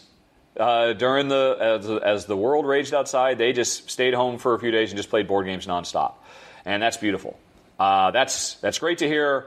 One good story to come out of that cluster bomb of what's happening down there. So thanks for sharing that, Alejandro. Kenny, honey, this is the last game-related question, so you're about to be on deck. Okay. But in the meantime, Kenny wants to know. Thanks for the show. Thank you for the kind words. It's probably mentioned elsewhere, but I couldn't find it. Are you going to Essen this year? Yes, we are going to Essen. Both Jen and I will be there. What are your plans for the convention? I met Jen last year. And I would love to catch a glance of you this year. Jen you'll be able to find her easy enough. Yep. She'll be in the same spot at NSKN's booth, hawking her wares, including Mega Meeples for the first time ever. Yeah. They are truly mega. We'll be doing a Kickstarter update about those. We need to do that this week. Yeah. Needs to go on the list to do. And you'll see me running around like a madman for 4 days straight. Stressed, and you'll literally see me running through Essen. Literally. Carrying a little trolley full of games, trying to run them back to the car so I can go out and get another trolley of games so that basically I collect a year's worth of games all in the space of a few days. I have no particular plans. I do not have a place I'm going to be like Jen does. Yep. So you'll be at the game trading thing at noon every... Maybe, yeah. I mean, that's true. In past years, I have gone to the math trade. But it's weird. This year, I've given away and gotten rid of more games here in Malta than ever before. I have fewer games. But I probably will be at the math trade every day, wherever that appears. So you can probably find me there. And have you ever played World Without End? Pillars of the Earth always gets a lot of love. But what about World Without End? Shoulder to shoulder it stands. I have never played it.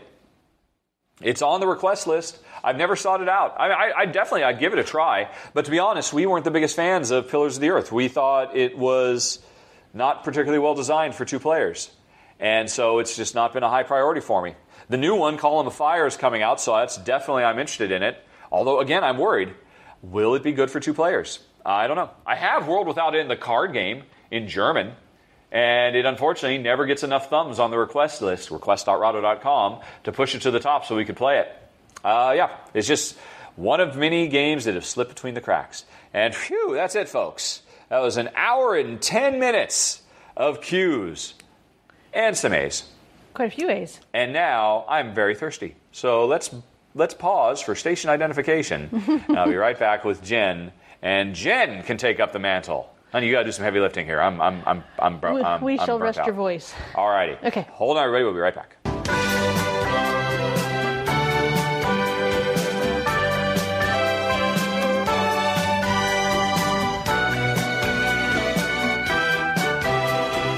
Okay, folks. Welcome back. Time to get personal. So for some, that means time to bail right now. Get out. Get out. Right. So, let's see. Before we get to the stuff that's in the personal folder, Honey Pie, it won't be in this folder. So, circling back around to the Kickstarter. Yeah. Honey, have you ever backed a Kickstarter project? I have. I did once back a Kickstarter project, and it was this leash that was supposed to expand and contract very easily and wonderfully with elastic stuff in it. Mm-hmm. And they have not delivered, and I think it's been 3 years, maybe longer, 4 possibly. Mm-hmm. And I kind of giggle at myself because I was all kinds of concerned that, well, because we live over here, it would take an extra couple weeks for it to be delivered via the postal system. And I'm not too worried about that extra couple weeks now. Yep. How you feel about it? I seem to recall you were pretty pissed at one point. Well, have you made your peace? It seems to me I bought something, I should get something, or I should have a refund. Mm-hmm. So that's kind of how it is. As far as I know, they have no plans to do refunds. They spent a bunch of money on development, so they spent all their Kickstarter money trying to find a better elastic thingy for this leash, and as far as I know, have not succeeded. So I guess I can't blame them, but on the other hand, it just teaches me to buy something before it's ready for market. Mm-hmm. So, caveat emptor. Yes, so does that mean you are done with Kickstarter? You would not use it again as a result? I think I might not buy a product that's not yet actually being produced. Mm-hmm. Which is a little sad, because I do think there's a lot of people out there who need Kickstarter to fund the actual idea that they're making. Yeah. But maybe I just also need to back people who have a proven record of making the thing that they are promoting. It's the Leash Tamer. The Leash Tamer. Simply the best leash you'll ever own. Or not own, as the case may be. Their last update was from December of last year, right after Christmas. And basically, If we don't get everybody we need from the new parts, we circulate a survey to gather info to return up. So they're making their last-ditch effort, working with some new factory, and if it doesn't work out, they will circulate a survey to gather info to return pledges to what has been overall a very understanding backer group. Well, I feel like I've been fairly understanding. I haven't written them any emails or anything. I've just thought, well, a bit unfortunate. So when did I back that? I mean, it was like 3 or 4 years ago, wasn't it? Let's see. It was... where is the date on here? It seemed like a really good idea. They had a good prototype that they filmed themselves using. Yeah. 2015, July... Oh, no, that was... yeah, it was 2015, May. Oh, okay. So only 2 years. 2.5 years. Yep. Okay. Only 2.5 years. My extra 2 weeks for shipping time did not become an issue. So, are you willing to give them the benefit of the doubt? Oh, I think I already have given them the benefit of the doubt. You're not of the ilk of, they're evil! This is all an elaborate scam to steal our money. We should sue them! No. Actually, just having made something from scratch that I have never made before, yep, I can certainly biting understand. off more than you can chew. Yeah. I can certainly understand how things grow in unexpected ways, to cost more and to take more time and all of that. Yeah. But I have delivered on my prototype promises, so I feel good about that. Yeah, let's see. Has he posted anything else since that December? I don't see anything. Although it's just page after page after page of people flaming and complaining like that's going to do anything. Yeah. Stop being so angry, people. It's not helping anything. Anyway, so... And I guess I gambled with money I was able to afford to lose. It was $20. Yeah, $20. I cannot cry too deeply in my beer about that. Yep. Not that I drink beer. I don't drink beer. The reality is, if you back something on Kickstarter, you are an investor. And sometimes, the shark tankers and the dragon denners, they'll tell you, sometimes we invest and we get nothing for it. Yep. That happens if you invest in things sometimes. Yep. Sometimes you invest in stocks and the company goes under and you get nothing for it. True. If you don't want to take that risk, don't invest in things. Only buy things that are on your store shelves. Anyway, sorry. So that was whoever's question that was. But now we're moving on to new personal questions, starting with Priscilla is again with us wondering, honey, if CV, the game, the roll the dice, tell a life story, was based on our lives, what cards would be in there? Barking dog. Yeah, definitely have dogs. It would be obviously no children. Mm-hmm. It would be a lot of travel.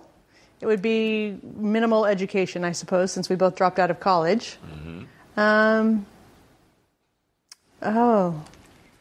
don't know. What else would it be? See, for you, I think there'd be some kind of work ethic card where it would have a special rule that every turn you have to keep spending more time on it, and if you don't, then you start getting miserable. Whereas if you do, you never get happy from it by spending more and more of your life working. But if you don't, you will feel empty, and you're like, I'm not producing something. My life is a waste. So it'd be this weird. I guess it'd be, what was the thing that was added in the expansion? The things other players could attack you with. Somebody would hit you with this work ethic that if you don't keep burning time on this card, you'll be miserable. But burning the time on it only gives you a very small return of just a little bit of happiness, or a little bit of money. Yeah, or whatever. Yeah. So I think that would be. And maybe it would be either or. You could have a little bit of happiness or a little bit of money. Yeah, there you go. Because that's how it works, isn't it? But but you would have to every turn just keep wasting one of your dice on it just to keep it from sending you into despair. Jen has a very strong work ethic. We're working on that. Yeah. She's failing at retirement. She's not very good at it. Here's the fish man coming by. Can you guys hear that horn in the background? I don't know if they could hear that. That's too far away. Or maybe they could. Let's see. I would have ice cream would be in there. Oh, certainly. And I'd have potato chips. Let's see. Oh, potato chips. I ice love cream, potato chips. I would have, let's see, for the evaluating life thing, I would have some kind of contentedness one where Idleness. Yeah, idleness. Yeah, that would be the number one way that I could generate a happiness engine is by doing nothing. Yep, you'd get like +4 happiness. Yep. If every turn I guess it'd be another. I'm just designing the exact same card but a different version of it, where every turn I get 4 happiness if I only use half of my dice. And half of my dice, it doesn't matter what they are. I'm just going to get rid of them because I don't want to do anything. That would be a card for me, definitely. That would be pretty good. Let's see here. I'm not saying it would make for a good game, but yeah. Let's see here. Back to Alex, who says a couple episodes back, it was mentioned that Jen takes care of all the financial details to the point of making notes of even small purchases and gifts. Well, I also take note of everything, and since you're the first person I know, in quotes, yeah, knows it, yeah. That does the same thing, do you have any tips, any more tips? What method do you take notes? Excel spreadsheets, other software? Which one? Do you log money as you go along throughout the day, or do you have specific daytime you mark it all down? Tips! Okay. Says Alex. Well, back when I first started doing it, yes, I carried paper in my purse or my wallet or whatever, and every penny that left or came into our lives, I noted. And I think at the time I was probably using Excel. Yeah, no, back in our 20s. I remember when we first got married, we originally had a plan where we were going to trade off. Okay, I'll do the finances this year, and then you do the finances next year. And so I think I did them the first year, and then you did them the next year, and then you never stopped doing them. Yeah. Because you couldn't possibly give it back to me. Well, But I do remember that first year that we just had an Excel spreadsheet in Windows 3.1, and we used that every month to reconcile against the checkbook because we didn't use credit cards. We wrote checks and yeah, but that was well before that. I read a book called Your Money or Your Life, I think in my early 20s, and that was talking about basically... Did that say, don't have your husband manage your finances? No, it didn't say that at all. No, but it said basically you need to figure out what your real working wage is. And if you have to spend money on clothes and transport and lunches out and coffee in the morning or whatever, all that stuff adds to essentially your daily expenses, which is part of working. And if you don't spend that stuff and you don't work, then you don't have those expenses going on. So, and you really have no idea how much money you're spending unless you start tracking it. So I started tracking it. And I think around that time, I did get a copy of Quicken. It might have been when we were 24, 25, 26, somewhere in there. And so I've used Quicken ever since then. And I use categories in Quicken to track things. As I've gotten less detail-oriented, I have grouped certain categories into one common one instead of independent ones. But like when I first started, I used to track what I spent on each dog. And now I just have a pets category, which includes dogs and chickens and stuff. And somebody's calling. Someone is. I bet that's somebody who wants to bring you a package. Folks, we'll be right back.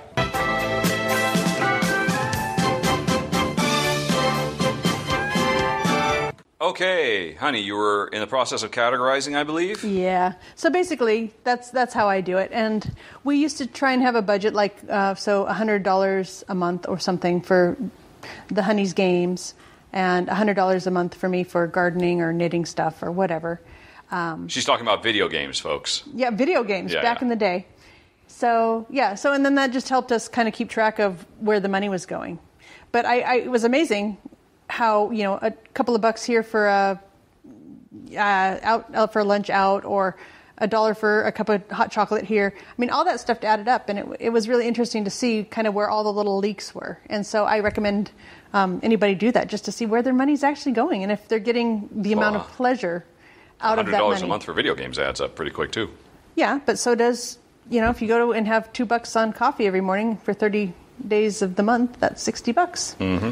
Or $720 at the end of the year. You could have bought a video game for that. You could have bought lots and lots of video games for that. So anyway, I just thought that was really interesting, and that was one of the real eye-openers of our early married life, and just, I think, has served us well to make sure we're spending money where it gives us the most pleasure. Mm-hmm. Have you ever considered stopping the logging of the $? Yeah, no, not really, because now with downloading into Quicken, it more or less happens automatically for me. So I just, there's a few things that don't have a category when it gets downloaded from the bank or the credit card. And so I just go in and a lot of them are... What about cash purchases? Oh, yeah, we don't really...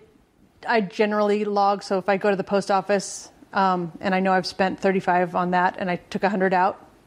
When I do the log in Quicken, I'll say cash out $135 of it. I do to postage, but that's more of a business tracking thing because it's tax deductible. So I guess I don't really track our small incidentals anymore. Mm-hmm. So like when I get on the ferry or whatever, it's a €15 to get on the ferry to go over if you walk on. I would not bother to track that anymore. But there was a time in your life when you would have. Yes. Although I wasn't rabid. I was only rabid for a couple of years. I mean, really, really detail-oriented for a couple of years, which, again, I think once you become aware and you track something, and you only become aware of stuff you really track. If you don't track it, whether it's what you're eating every day or how much you're exercising every day or how much time you're spending on X, Y, or Z, if it's not tracked, it really isn't being analyzed, I think, or paid attention to. And so you probably won't make changes until you actually devote the energy to track it. Yeah. Well, plus we just don't spend as much money now as we used to. Yeah. Especially not little incidentals. We certainly don't pay $100 a month in video games or gardening supplies anymore. Those days are long over. Yeah, well, how many shovels does one need to buy? Indeed. I don't know. How many shovels were you buying at the time for $100 a month? It was various shovels and little shovels and trimmers and... How many shovels did we have? We had loads of shovels. I was unaware. I had no idea what was happening in the shovel department. Some of them are the pokey kind. Some are the flat size. Some of them are little handheld ones. Some of them are special hose. Mm-hmm. Yes, for weeding. All right. So, yeah, we've had a few fair shovels in our time. Okay. Let's see. Alex continues. I know you've mentioned that you don't like running, but have you ever tried it? I love running. Yeah, I don't like running. Yeah. Jen likes it, but she's just not very good at it, or not very good at sticking at it.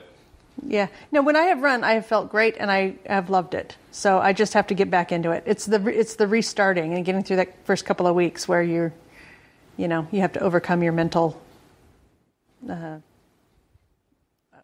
inertia, I guess, about it. Plus, it's bloody hot in Malta, and I just really don't like to be wet and sweaty. But I got to get over that. Yes. Life-changing book in your life. Good calorie, bad calorie, right? Paleo, blah, blah, blah. Have you read? And if so, can you recommend Born to Run? I have not read it, so no, I cannot. There we go. All righty. I'm guessing Alex is a runner. All Good right. for him. And that was it? Actually, I'm getting ready to start running again. I've been reading about the run walk thing. The run walk. Yeah, it's basically you run for a minute and then you walk for a minute, and then you run for a minute and then you walk for a minute. And it's supposed to be able to prevent injuries, actually, because you're not doing really repetitive stuff. It allows your tissues and stuff to rest a little bit between. So that's how I'm going to get back into it, actually. Okay. Yeah. Just as soon as it cools down? Yeah. Okay. Will wonders, how proud are we that Malta passed the Marriage Equality Act by a very large majority? I think it's absolutely splendid. Mm-hmm. So we're very proud. Or I am. It's very amazing. I mean, I think it's less than a decade ago that divorce was made legal. I mean, so Malta's just had this crazy, super fast-going renaissance. It's interesting. I mean, a lot of these social reforms are because of the change in government, and we just finished a big election, and there was a lot of brouhaha about how this new liberal government we got, they're so corrupt, we got to get them out, got to go back to the way things were.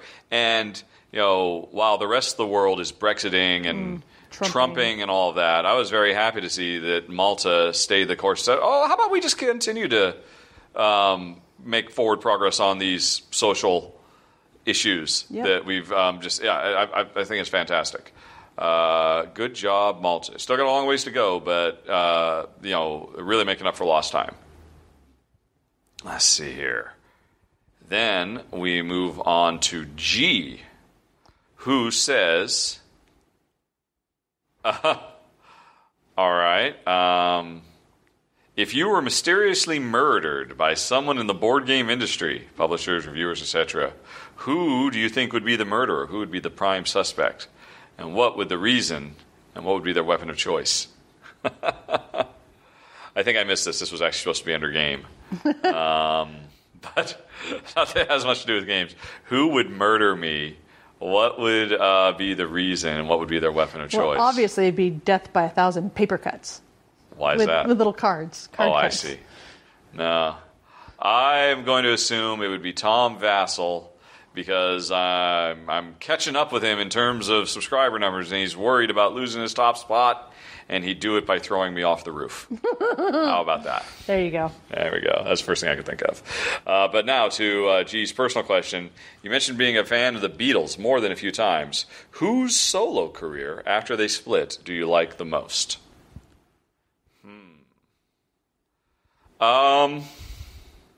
That's tough. Do you have anything you'd like to say on that, Honey Pie? I think I enjoy Paul McCartney. Paul McCartney for the Honey Pie. A good call. Live and Let Die. Wings. All the rest of it.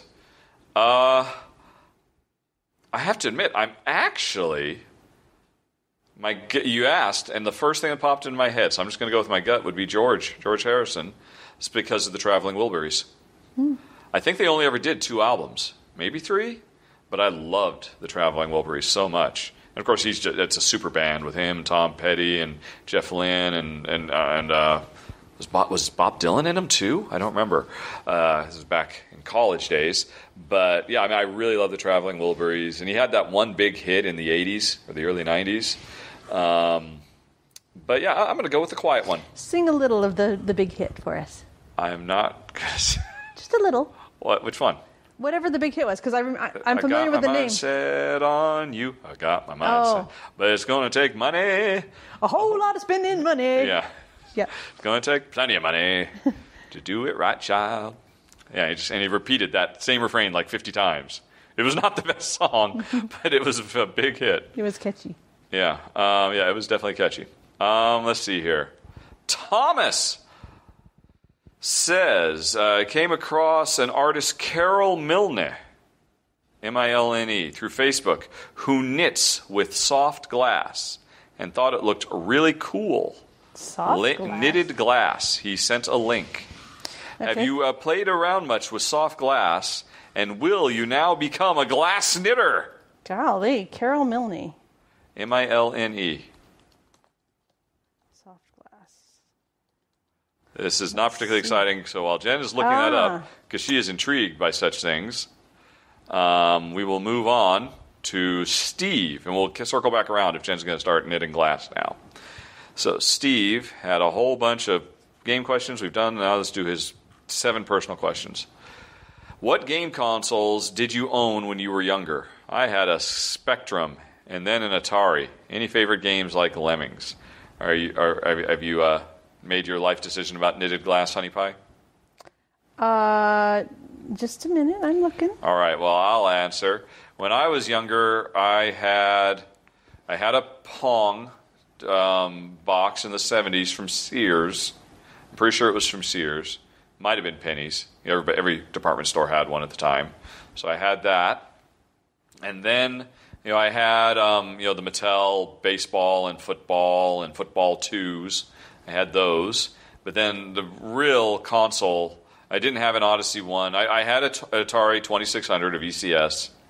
And what was my favorite game? That would be Chopper Command from Activision. Oh my gosh, that was so amazing. I devoured that game. Remember back when you could take a picture of the screen and then send it as proof that you got a certain score, and then the Activision would send you a patch saying you were master of the game? I had a bunch of those patches, but none I loved more than my Chopper Command patch. And let's see. And that was it. And then I had a Texas Instruments 99 4A. And Tunnels of Doom was my drug of choice on that platform. That was an amazing game. I spent so many hours. Although, of course, my parents got it so I could learn to program, and I did. I programmed my own games. But the best game I programmed for it was Root Beer Run. It was the first time I messed around with sprites. And it was kind of a side-scroller. You were a big rig truck, and you were constantly moving to the right, and you could push left or right to move back and forth because it was the future, and root beer was the most prized possession in the world, and you were making a root beer run, and helicopters, because I love Chopper Command, would come by and drop bombs, and so you just basically moved left and right and dodged. And it was just me learning how to program with sprites and whatnot. So I think that was it. And Jen, I guess, is still reading about knitted glass. Are you intrigued? It doesn't say how she does it, but I have an idea how she does it, and I think it's really brilliant, but I do not have the setup to be able to do anything like that. At this point, if we move back to England, I could probably swing it. Thomas, you might have just changed Jen's career trajectory. If ever we move back to England. All right. Hey, do you have any young stories of video games in the home? We had a Commodore 64.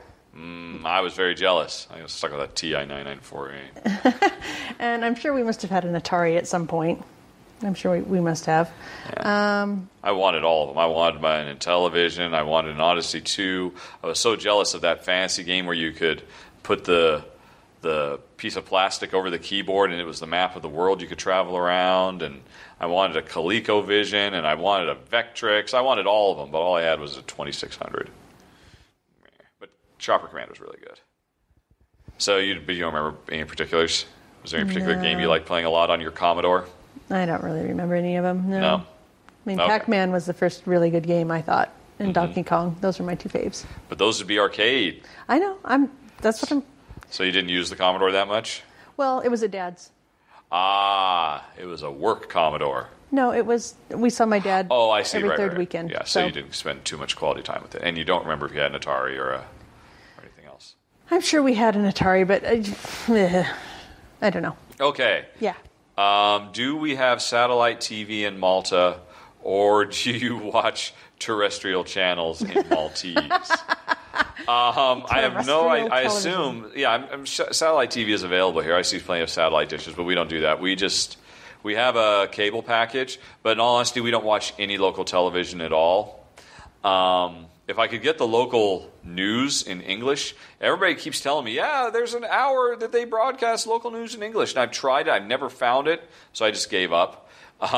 Pretty much everything we watch, we stream from America, through all the devices. I recently, up till now, I've talked in the past about how I used a DNS, but it just wasn't working as reliably anymore. So I switched to Tunnel Bear, which is absolutely a phenomenal service. It's full VPNing.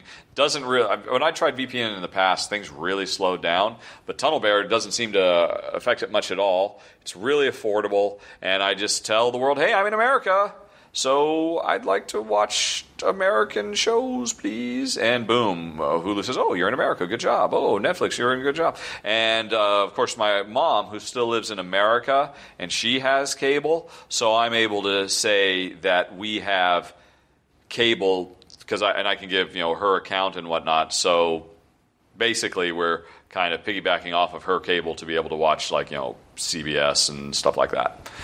So that's what we do. We still have the TV package, but the only reason we have the TV package through cable is because if we got the whole thing as a package, our internet was cheaper, but we never ever use it. Do you guys? Let's see. You have a lovely relationship. It's lovely to see you interacting in the videos. Do you ever have arguments? And if so, what do you argue about?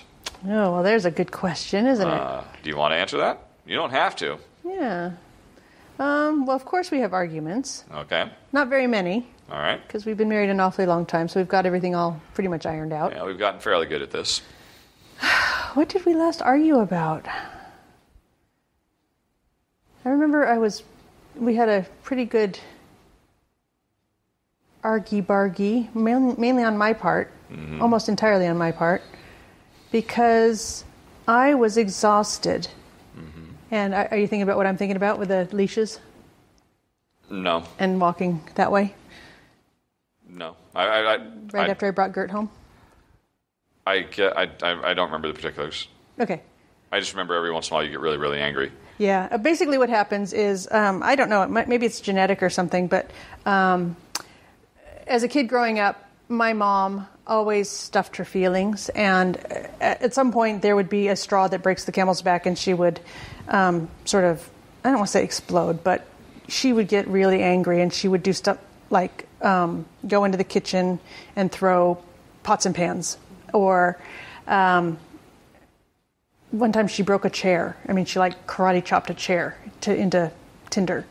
So growing up and seeing that, I mean, she never hurt me. She never hurt us, my sister and I. We were never beaten or any of that kind of stuff. But to see this kind of explosive rage was definitely a real eye-opener. And I didn't want to have that happen to me because I think I have the same tendencies. So we do try and talk things out as much as possible. And mainly that means that when I'm upset about something, I have to go away and have some quiet time and figure out what it is that's actually bothering me. Because usually whatever it is that sets me off is not the thing. There is some other thing that is, I've stuffed or whatever. So on our last little, what I'm going to call my last little tiff, I had spent a bunch of time in England last summer about this time, and I'd picked up Gert, and I was in the studio making stuff, and oh God, getting a dog into or out of England is a royal pain in the tuchus, since this is a family show. I thought you were going to say patootie. Patootie is good too. But so essentially I'd done a bunch of research and decided to take the ferry over to Amsterdam and fly out of Amsterdam because it's so easy to you just go to the airport and you take your dog with a crate and they essentially you pay, I think it was 60 euros or something like that. And she flew on the same plane as I did. I checked her in like she was a piece of baggage. They took care of her and all that. And basically when I got to Malta, there was a vet over here that checked her passport and all that stuff. And we just walked into the country and it was very easy. Whereas in England, you have to work through this like handler thing that deals with the airplanes, the airlines, and oh my God, it's just a hassle. But because of the way the scheduling worked with the ferry and getting on the flight that morning, it was pretty tight. And thank goodness we have some wonderful fans that live near Amsterdam. Hi, Gert. Who Gertrude is not named after, but it's and they picked us up at the ferry and they drove us to the airport. Us being you and Gert. Me and Gert, yeah. So it was just as smooth as possible and as stress-free as possible, but nonetheless, I was completely stressed out from all of the stuff that I'd been doing in England, plus the travel stuff. So anyway, I got here and, got home and everything was fine. And I don't know, within a day or something, we were going to go out and walk Gert. And we still have Dob at the time. And for some reason, I don't think, I might have even been sick or something. Right. I remember this now, yeah. Yeah. So Duck had put on his headphones because he usually listens to a podcast in one ear as we walk. And I was putting on my shoes or something. I can't remember. Anyway, he walks out of the house. And I'm gathering poop bags and the leashes and putting my shoes on and whatever else I was doing. And I was absolutely furious that he could not take, a half a second and put the leashes on the dogs. Yeah. Or maybe they needed their collars put on and then the leashes on. Or I don't know what. It was some stupid little something like that. But he's out waiting for me outside. Now, in my defense, and to be fair, you didn't realize this, but what I had done is, all I was doing was walking out to go get the mail. Yeah. And then I was going to bring it back in. Which he didn't say, I'm going to go grab the mail. Yeah, I was just, Jen was getting the dogs ready, and, there was a new dog, and she was, and so Jen thought I was just being a total dick and just walking out and not offering to help or anything like that. When in fact, I was just going to get the mail and I was going to come back. Yeah. And that just, you just raged. Yeah, I was pretty pissed. Yeah. And again, it wasn't that, I'm perfectly capable of putting leashes on dogs and putting my shoes on. It wasn't that. It was just everything in the prior month, including car troubles in England. Just all of this stuff led to me boiling over. And so that is the kind of stuff that if you want to say we fight about. Mm. And again, it's me. It's just me having to get through my stuff. And I don't think I do that but once every few years. It doesn't happen that much. I can remember the prior time we were getting ready to move from Dina to here, so that must have been about 4 years ago. So every 3 years or so, he has to put up with me because erupting. There's some really big, stressful thing going on. Yeah. Yeah. Yep. So that's And I wouldn't even really say that's a fight. I think that's just me not coping well, and I probably just need to say, listen, I need a bit more support. Mm-hmm. I need you to pay more attention to me right now and be as proactive as possible. Yeah, because I certainly had no idea. I mean, as you said, Gert had no idea. And when they picked you up at the airport, that you were probably still... Oh, yeah. I mean, I hadn't slept. But you probably didn't either, because you were just compartmentalizing it. Yeah, and I just plow through. I just get through it. You know, whatever it is, I just plow through, and then later on I kind of decompress. Yeah. So, there you go. That's a lot of detail. Yep, there you go. You asked, you got it, Steve and Monica. All right, you guys seem to... Oh, wait, no. Were you eligible to vote in the U.S. election, and did you? Yes, we were, and we did. We voted in the state of Texas. We did everything we had to do to vote ahead of time via mail-in ballots and stuff. Yeah, and it was to no avail. Do you think Trump will survive his full term? Meaning, will somebody assassinate him, or will he have a heart attack, or what are you asking? I don't. He didn't specify. I don't think he's going to get assassinated. I guess the question is, will he serve for 4 years? Well, I hate to wish anybody ill, but if he were to die of a heart attack in his sleep or something like that, I would not mourn. I understand something. I suspect, he probably will. It's unfortunate. It'd be great. I mean, obviously it's not like getting rid of him would get rid of all the problems, but at least they'd be reasonable problems instead of absolutely insane, crazy problems. But sorry for any Trump fans who listen to the show. We can agree to disagree. But I suspect I don't know. The problem is that core Trump. The only way he's going to get bumped out is if Congress acts. And the Republicans can't act because if any of them move against him, they will get voted out of office. Because every single Trump fan, and there's still a kernel of them, who are fervent and diehard and will never abandon him no matter what he does, even starting nuclear war, they'll still support him. If the Republicans move against him, they're all out. And they know that. So they're kind of stuck. With the guy they brought to the dance. So there's nothing they can do. I'm sure they would be very, very happy to get rid of him and just have Pence, and they're probably just waiting for his approval to fall low enough so that they can move against him without jeopardizing their own reelection. And as soon as they can, they will. So they can just put Pence in because, they can work with him. And if not, they'll just wait 4 years. And it'll be really interesting to see if they try to primary him out. That'll be really interesting. May you live in interesting times. We certainly do. And you know what? The populace gets the government they deserve. So they asked for it and they got it. But we did not. And we don't live there. And we're not coming back anytime soon. We were seriously considering it before.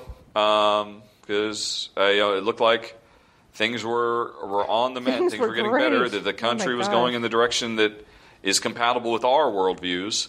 But talk about 2 steps forward and 1 step back. I'm thinking it's 2 steps forward and about 10 steps back.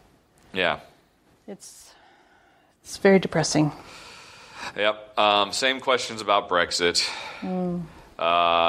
Steve is in England, so he thinks it's particularly a tragedy, especially for young people. Oh, gosh. They're totally hosed. Yeah, no, of course, we were terrible. It was absolutely horrible.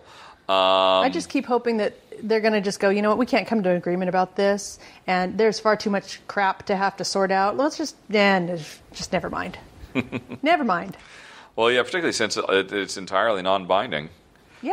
But, they have the same problem. They have the exact same problem I was just talking about with the Republicans. Yeah, we don't have to do this. And we really don't want to do this. No, we don't want to do this, but we will all get knocked out of office if we do. Who cares? It's such a personal versus national issue. All of these people need to think about what's best for the nation. Okay. Well, here's the thing. Nobody paints themselves as the villain. Of course not. So when they say, look, when the Republicans say, we can't afford to move against Trump because then that means we'll be out, And we can't afford to let that happen. Not because we personally think we're evil, mustache-twirling villains, and the same this is true for the Conservatives in England. We have to stay in office. It's not about us. It's about the country, because if the left gets in, then the whole thing falls apart, because they don't understand how to run a country.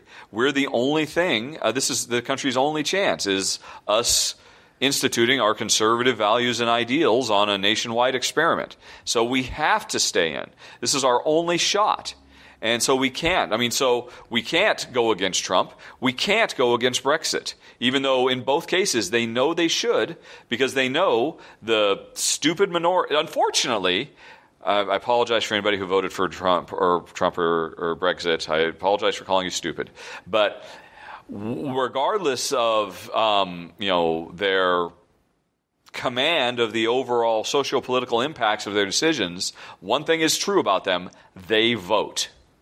Conservatives vote. Mm-hmm. Conservatives know how to vote. Conservatives are not a bunch of cynical, why should I even bothers.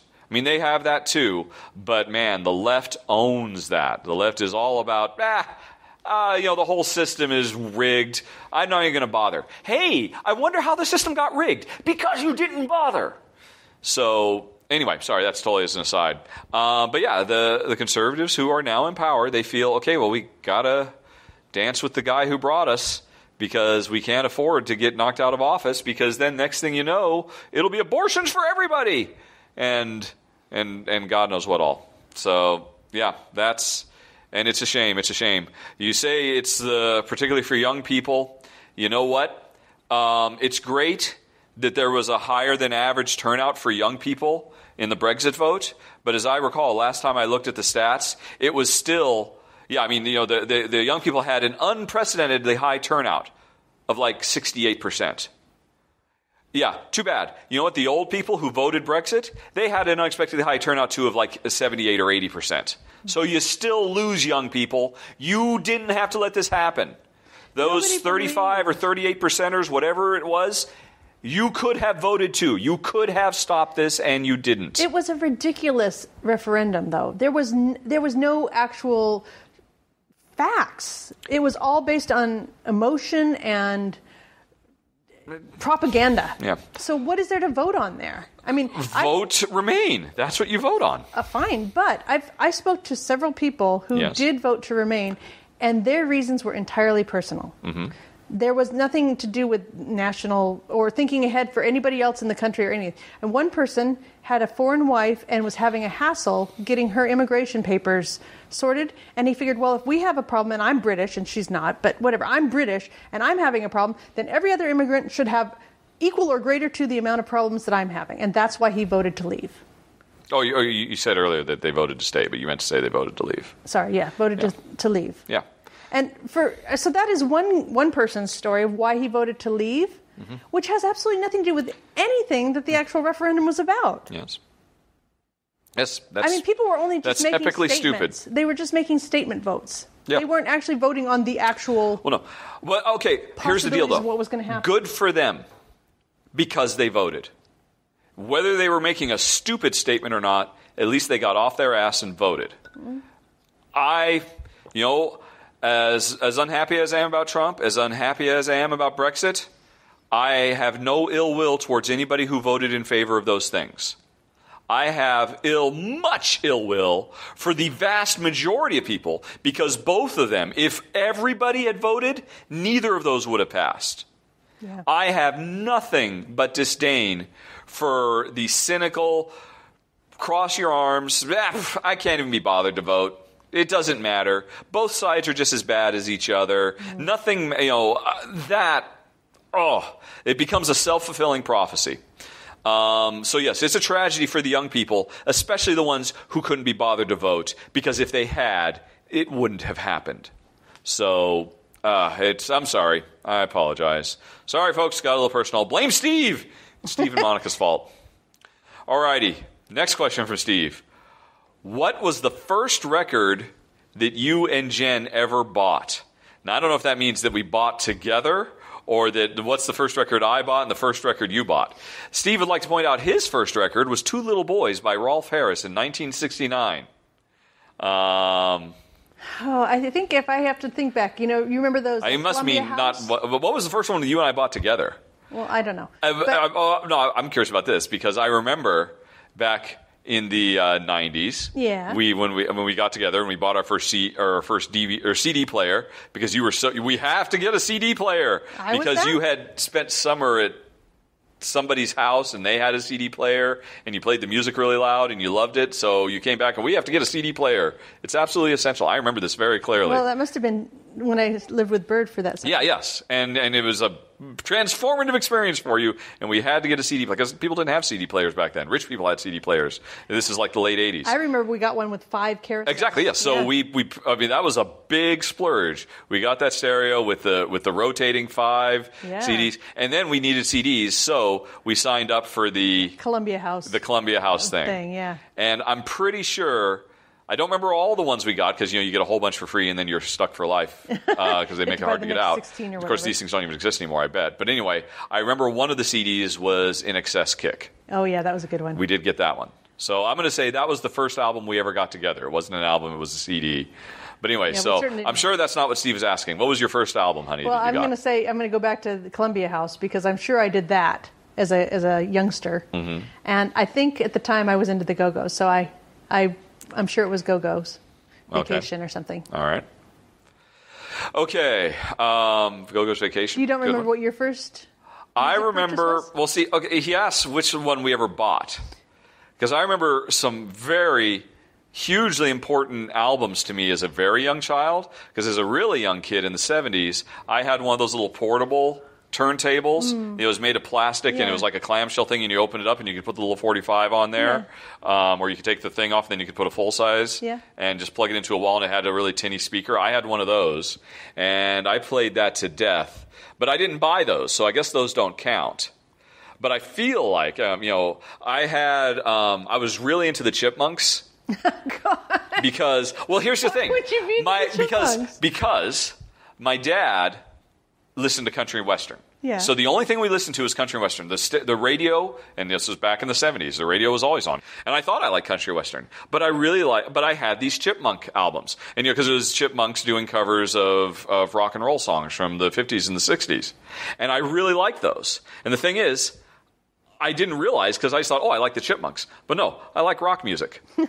And I just don't have any of it in my day-to-day life. The only rock music I have is the Chipmunks singing Downtown, singing blues and Motown covers. And so I listened to that to death because, this was the 70s, but I didn't know about Zeppelin or Elton John or all the amazing or any of the stuff that's happening. So I listened to those Beatles or those Chipmunk covers to death. I played those just nonstop. And then the other one I had was because one year we went to Disneyland, and I brought back the Sounds of Disneyland album. And I played that over and over again. Oh, wait, no. I didn't. That was my first cassette tape I ever had. Because I had a little portable cassette tape player, and I remember laying at night listening to it over and over again after everybody had gone to sleep, and I could just put the headphones on and listen to it. And I didn't listen to any of it. It had the Bears Jamboree and all the stuff, but all I listened to over and over, I would just rewind and listen to it again and again, was the Electric Light Street Orchestra. And I can still hear that music in my head. So, because again, all I was hearing in my regular musical was country and western, Conway Twitty and Loretta Lynn and the Oak Ridge Boys and stuff like that. But I had this little glimpse of another world, another kind of music through the Chipmunks and through the Electric Light Orchestra. Not ELO, but it was. So I listened to those a lot. But I think the first album I literally bought was a Beatles album at a used record store in downtown Bremerton. Because I somehow discovered the Beatles, independent of that, and I just went down and I bought a whole bunch of them. And they were all incredibly scratchy, and they sounded terrible because they were all used. But I recorded them all to tape, and I just listened to those tapes on repeat pretty much for 4 years throughout high school. And for the first 3 years, I mean, when I was just quiet and shy and withdrawn, I just walked around with headphones all the time, didn't talk to anybody, didn't hear anybody, just listened to those over and over again. So it would have been Beatles. I couldn't tell you which one. I want to say it was Rubber Soul. It was probably Rubber Soul, but I'm not sure about that. Wow. I've just... Uh-oh, what did you just look up?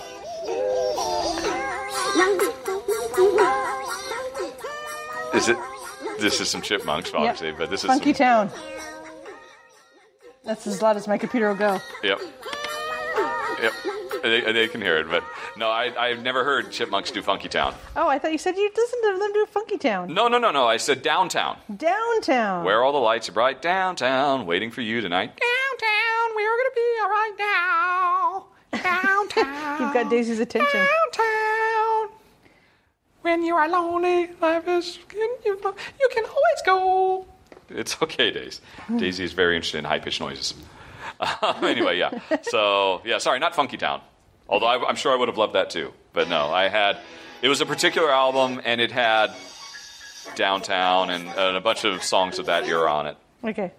I'll have to listen to this later, because I think I've listened to very little or no Alvin and the Chipmunks. Yeah, no, it was a big deal. Alvin! Oh, Dave. Let's see. And finally, from Steve. Do you still have vinyl record collection in the attic in Guildford with the games, maybe? Steve, you're really showing your age. No, sorry. What was... Yeah, I don't think I owned... I mean, the last albums I owned were those Beatle ones I bought in high school. I have no idea where they went. I'm sure they got thrown away after I made tapes of them. Or I wouldn't be surprised if I took them back down and sold them back to the used store at a loss. Well, that's probably what I did after I made copies of them. Yeah, you paid a rental fee. Yeah, probably. What was the last album you owned, Honey Pie? Actual vinyl. What was the last time you even listened to something on vinyl? A long time ago. I mean, Dad had 8-track tapes and albums.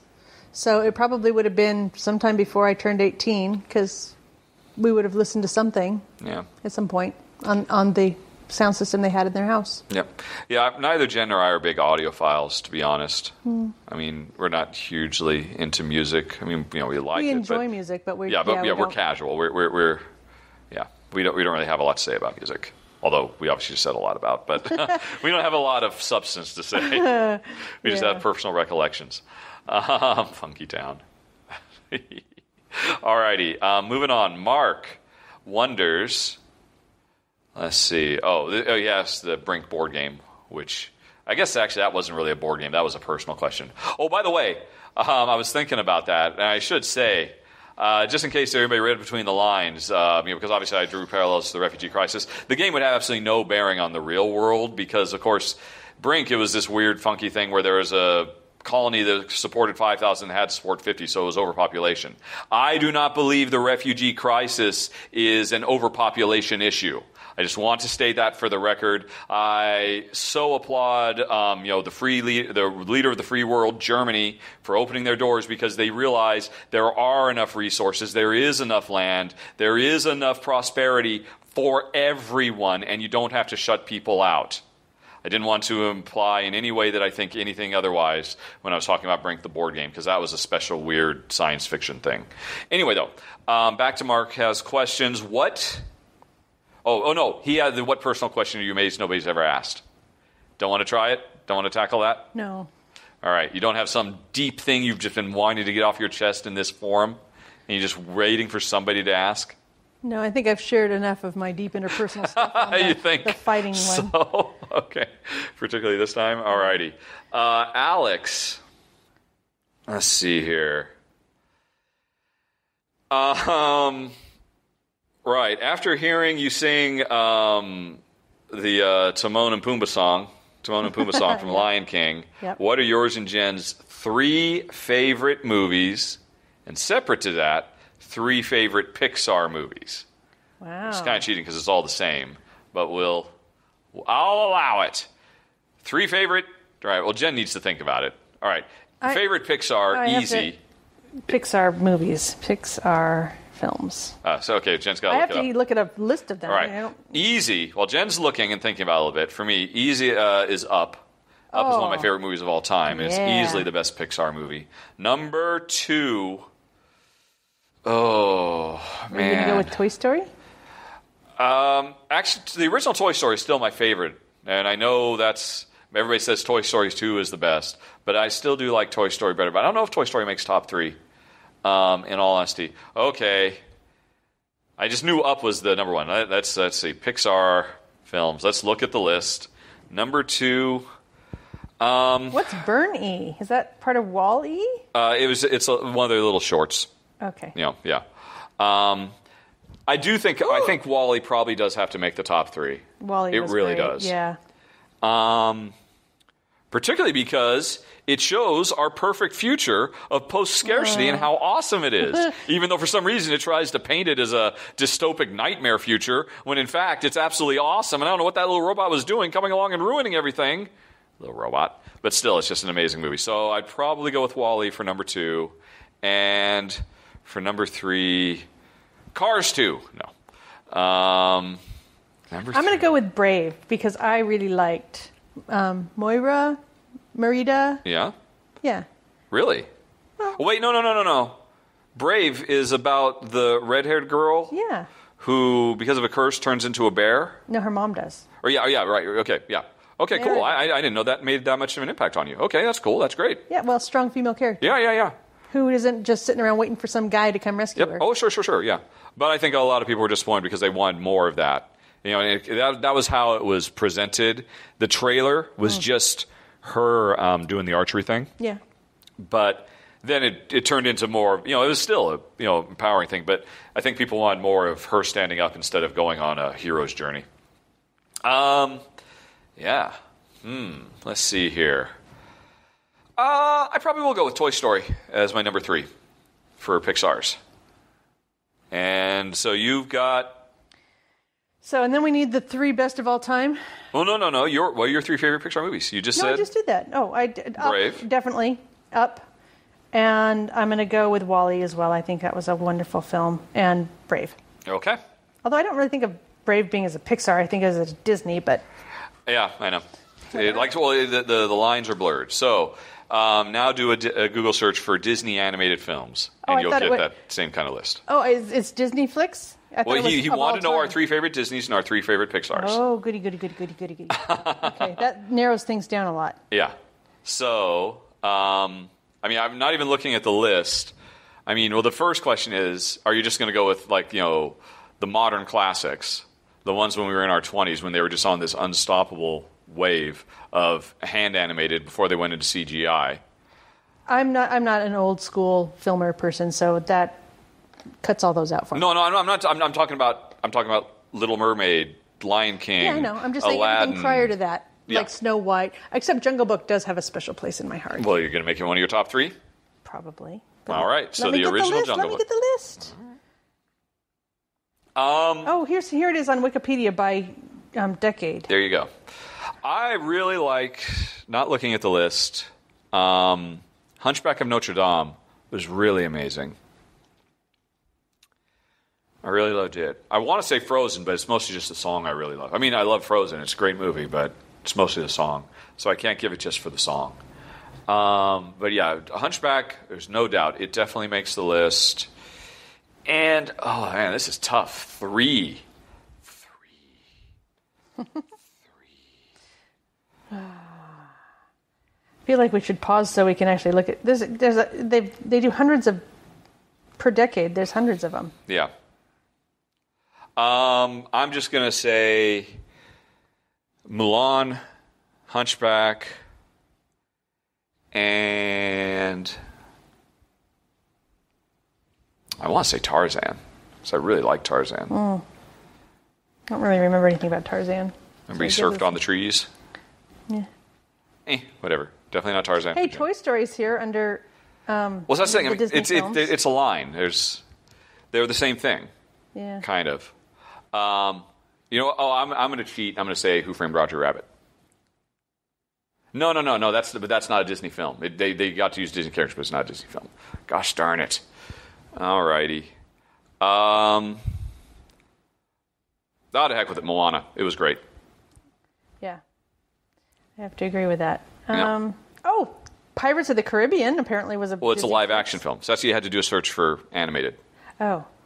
Okay. I'm just going to go with very similar. I'm going to go with Jungle Book because that was a very important film in my life. And I should probably say Little Mermaid because that was a very important film in my life too. However, I don't know. I definitely Milan.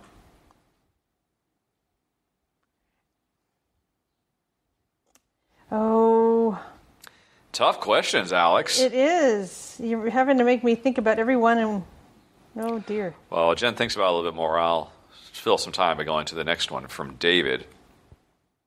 You've stated a number of times you have no intention of becoming vegetarians. And yet your tale of finishing chicken flocks is very enlightening for a city slicker like me.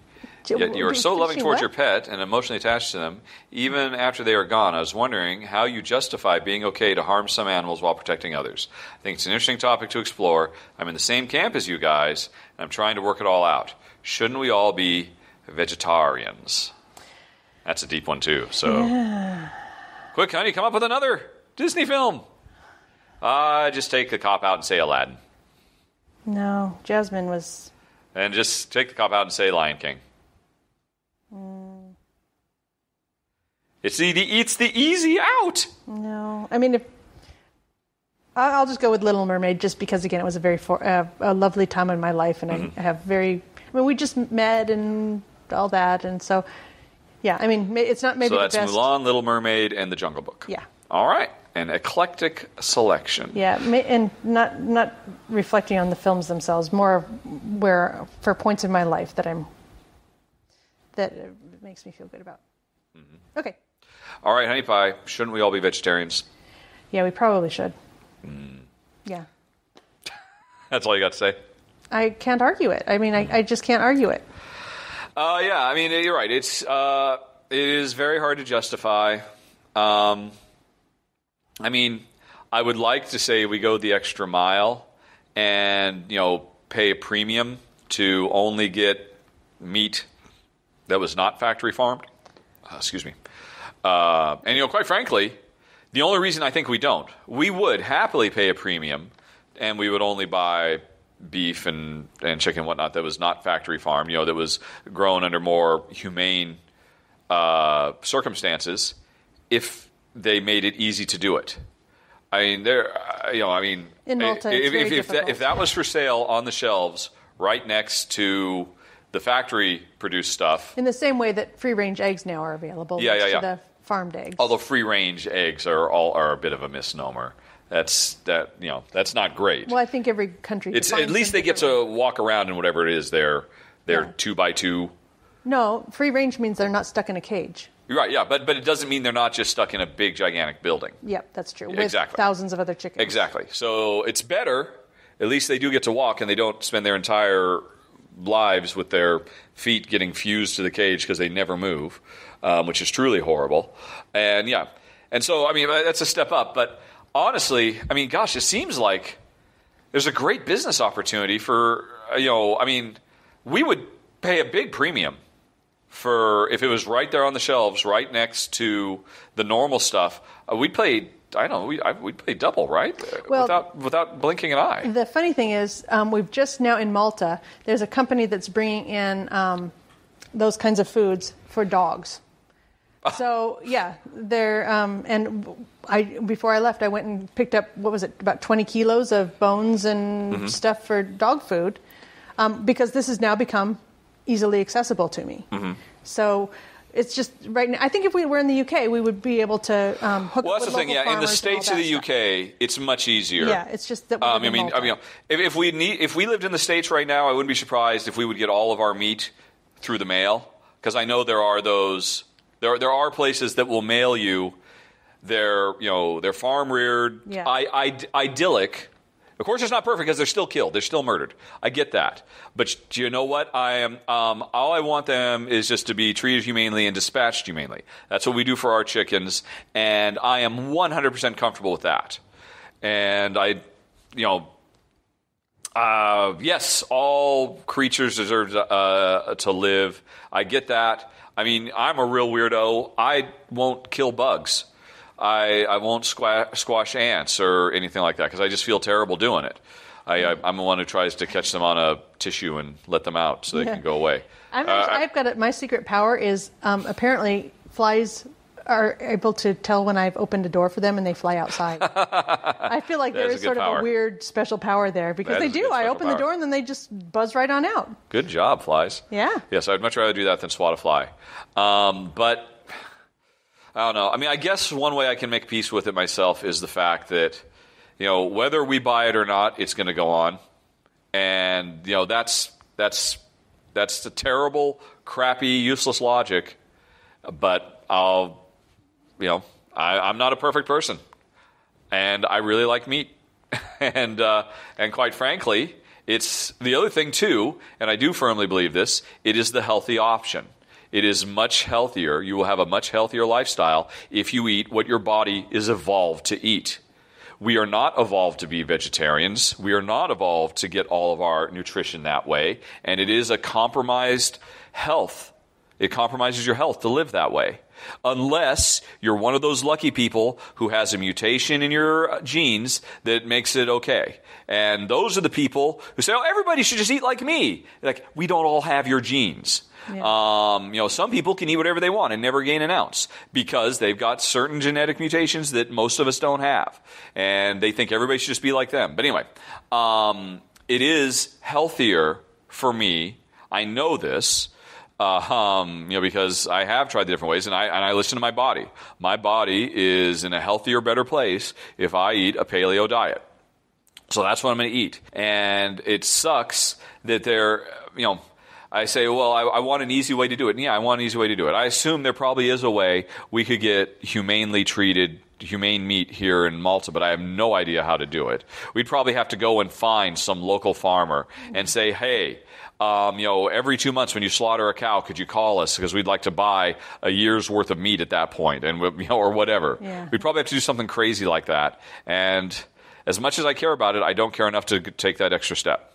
If we lived in the States, you better believe because I've seen them. There's the farms that we'll ship our stuff. It's vacuum sealed. We'll ship it anywhere in America, and that's how we get all our stuff. Well, let alone there's probably a local farmer somewhere, or like my parents used to buy 4-H animals. Yeah. That had been raised by these 8th graders or whatever, and So if we lived in the States, we would do that. If we lived in the UK, it'd probably be a lot easier. But in Malta, difficult. Everything is harder. Everything you want to do, multiply its difficulty rating by 10. The easiest thing to do in Malta is nothing, which is why it suits me, which we talked about earlier in my CV card. Yes, but items. Also I do want to say... Yes, honey pie. That I have changed our protein around a lot. We get most of our protein these days from eggs from our chickens. That's a good point. And I feed those chickens... That's a very good point. The best food I can get on this island, plus weeds when it's not in drought conditions, which it is for 4 months of the year. Yeah. But I feed them cabbage and other like kitchen trimming stuff like that. So they get a nice varied diet, and that is what most of our protein is now. It's very rare for us to have a roast or... we don't have steak, but maybe that's a really good point. I hadn't thought about that. I mean, we do put meat. We have eggs in a wide variety of ways, and there's always meat and vegetables in those eggs. And you're right. The lion's share of the food we eat is those eggs. Yep, the protein. Yeah. Well, anyway, like we put bacon or sausage or whatever. Yeah, but that's a small portion of the meal. What 15% of every meal is. Something like that. Yeah, maybe because it's a sprinkling 10%. of that. That's just kind of flavor to the eggs. Exactly. That's interesting. That's how we justify it.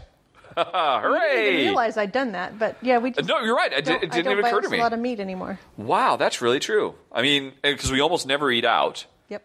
And actually, whenever we eat out, we normally get pasta because we never have pasta, so it's a special occasion. Yeah. I get seafood. Yeah. So we always get pasta. Wow. Yeah, we very rarely have. I can't think of the last time I've had a steak now that I think about it. It's probably when we were at a restaurant somewhere. Jeez. Wow. Well, there you go. So that's something to chew on. Wink. You have anything else to add on that, honey pie? No, but I do like knowing what my chickens are eating. And so I feel like I'm eating better because I make sure they eat good. Yep, there you go. Yep, we've got 12 little vegetable to meat, or Converters. vegetable to protein machines out there. Yep. Although we're only half of them are working right now because they're too hot and molting. Yep, exactly. But they're still keeping us fed. Yep. Good girls. Alrighty. Adam wonders, what's a typical day like, and what time do we wake up? Oh, I know we've answered this before, but we'll do it again. Generally, when I'm not just back from traveling, I'm usually up at about 6:30 or 7. I usually get up at 8 or 8:30. Yep. I have, in the past, gotten into the habit of taking the dogs for a walk first thing. I really enjoyed that because it's cooler in the morning. So usually I'll do that, come back and start cooking breakfast, which is eggs and a little bit of bacon usually and some vegetables. And then he's up, about that time. We have breakfast at 8:30-ish, 9, something like that. If I get stuck in Facebook or online, that can waste the rest of the morning, so I try not to do that. I generally do some lamp working or other business-oriented stuff like packing up orders or, whatever, like gluing. Well, the lion's share of our day is basically spent on one of or both of our jobs. Yeah. You're depending on how much stuff you do in your job of either making stuff or packaging, shipping stuff. If you're not doing that, you're either playing games with me or occasionally filming games with me. Yep. And if you're not playing games with me, I'm filming games that we have previously played. Yep, or reading manuals. Or reading manuals, getting ready for the next game to play. Or maintaining any of the geek lists I do online. Or, answering questions or whatnot. So the majority of our actual day is spent working in our two weird jobs. Yep.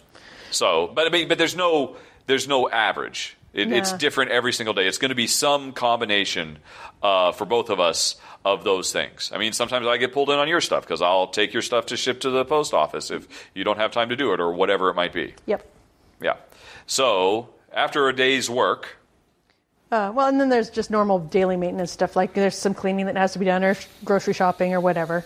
That all gets fit in as well. And then usually when it gets close to dark and cools down again, I'll take the dogs for another walk. And usually Duck will join me on that. Yep. Unless my back is killing me from having sat at the table all day. That's true, yeah. My back gets really sore really fast.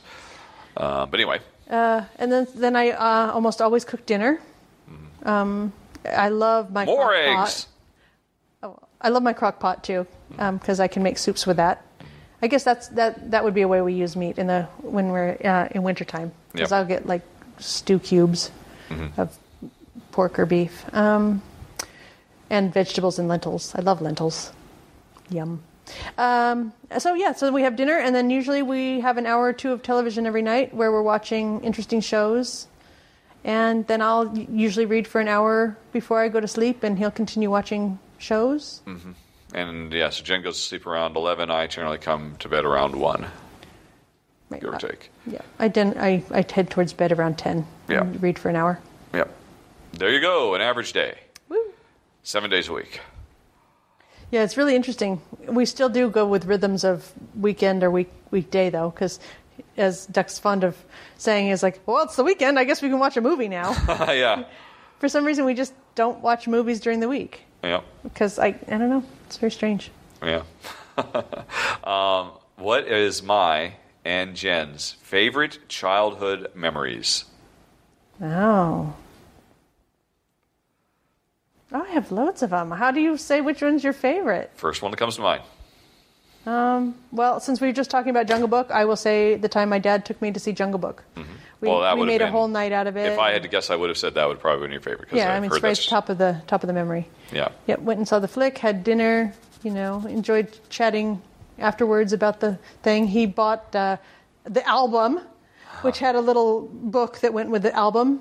So that was something that I could always thumb through and listen to the music again, and kept it really lovely, fresh, wonderful memory.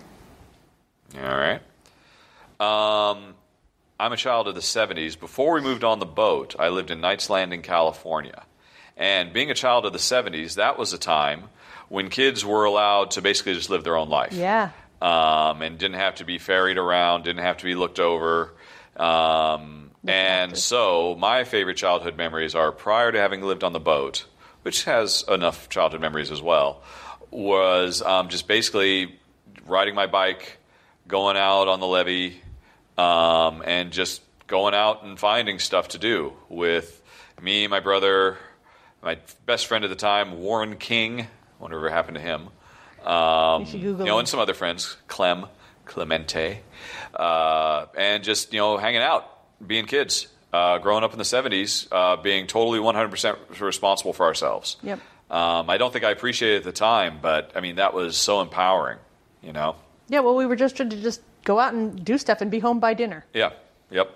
And nobody worried about us. Yeah. And I'm going to go over to my friend's house and at 9 o'clock at night. That's fine, okay, or whatever. Just having that kind of freedom to just do whatever we wanted. That was amazing. I feel bad the kids can't have that anymore. Even though statistically there's no rise in crime or anything, and there's no reason for parents to be overprotective, et cetera, blah, blah, blah. But c'est la vie, it's the world we live in now. And so I just riding my bike and my skateboard. I had a skateboard too. I really love that skateboard.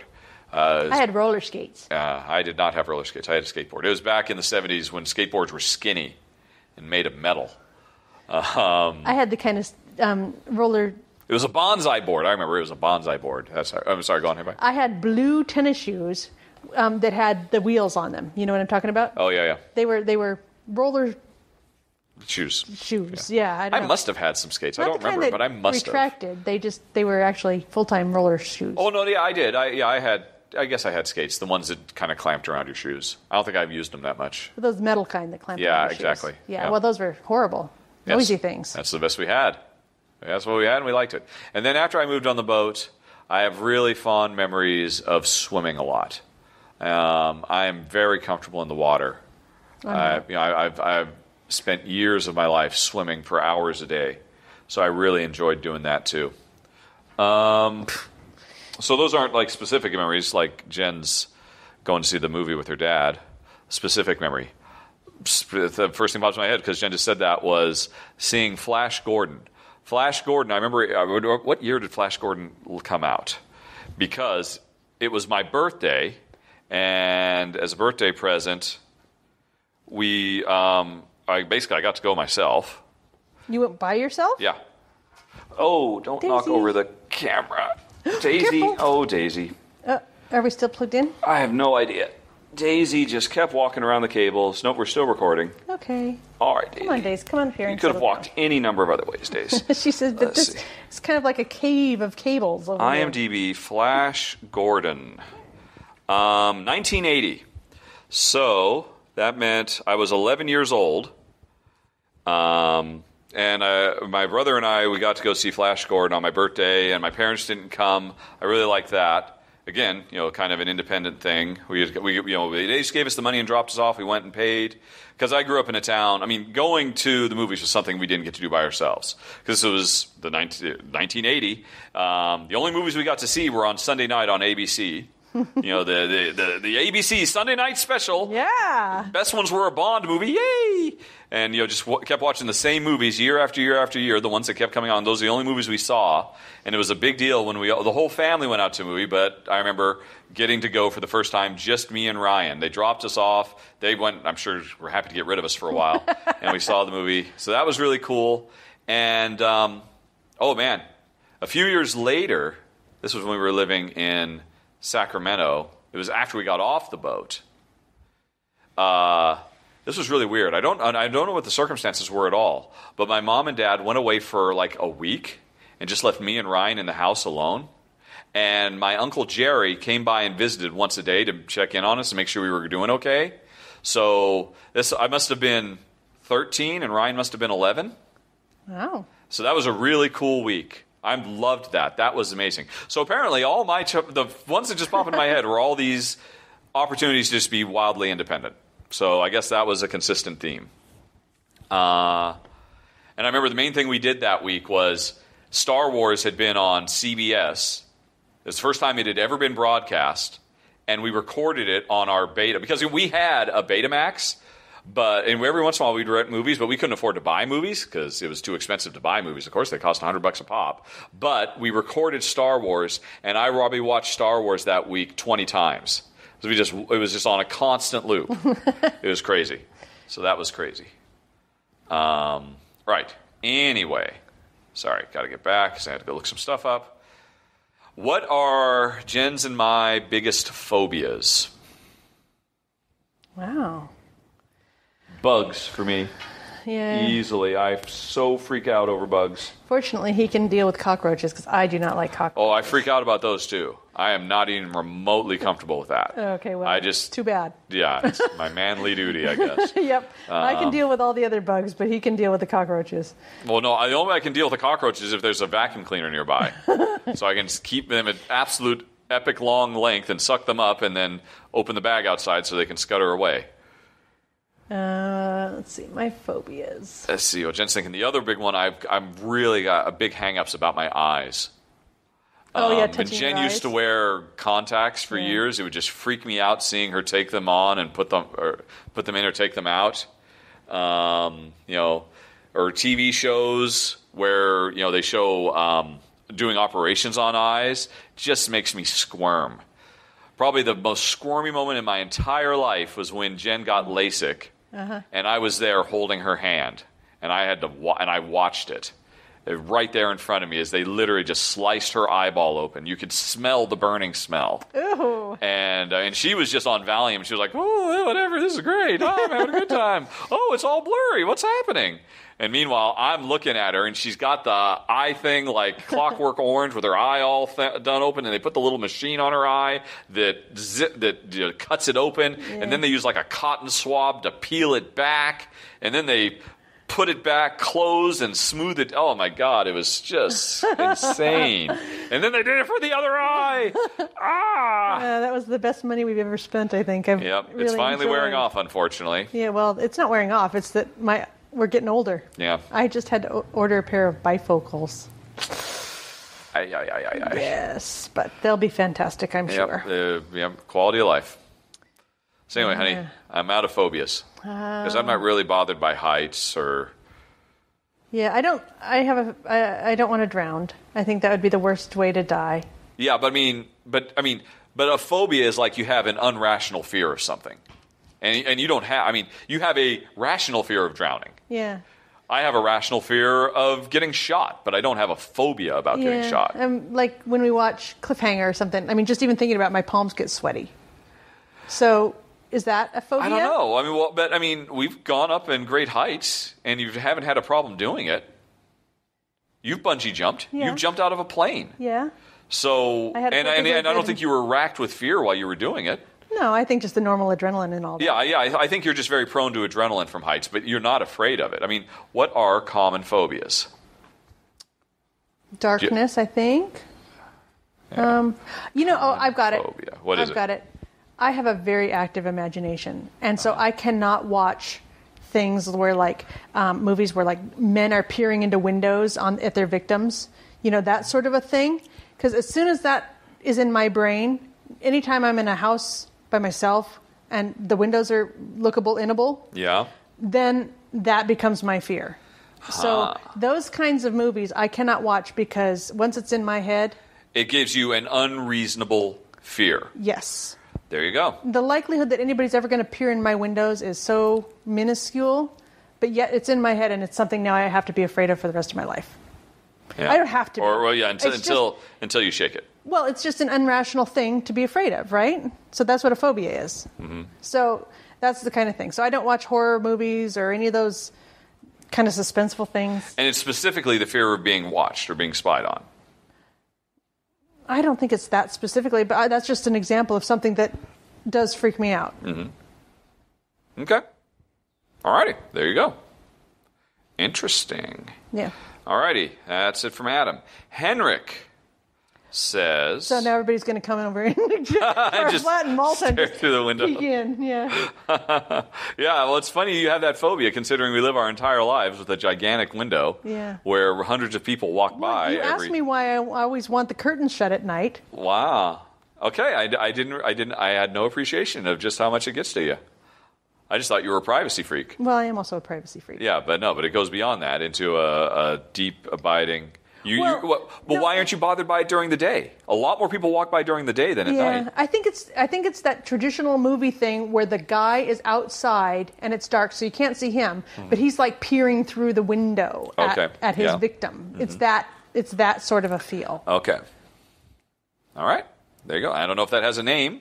But you would say, I mean, because you know it's not happening, and you also know, even if it was happening, it's not like you're in great danger. No, I mean, who's going to... But it still just gets under your skin and just makes you afraid. So that is your phobia. It might also just be a woman thing as well. Sure, I imagine. Yeah. But, I'm sure that's not at all uncommon. Yeah.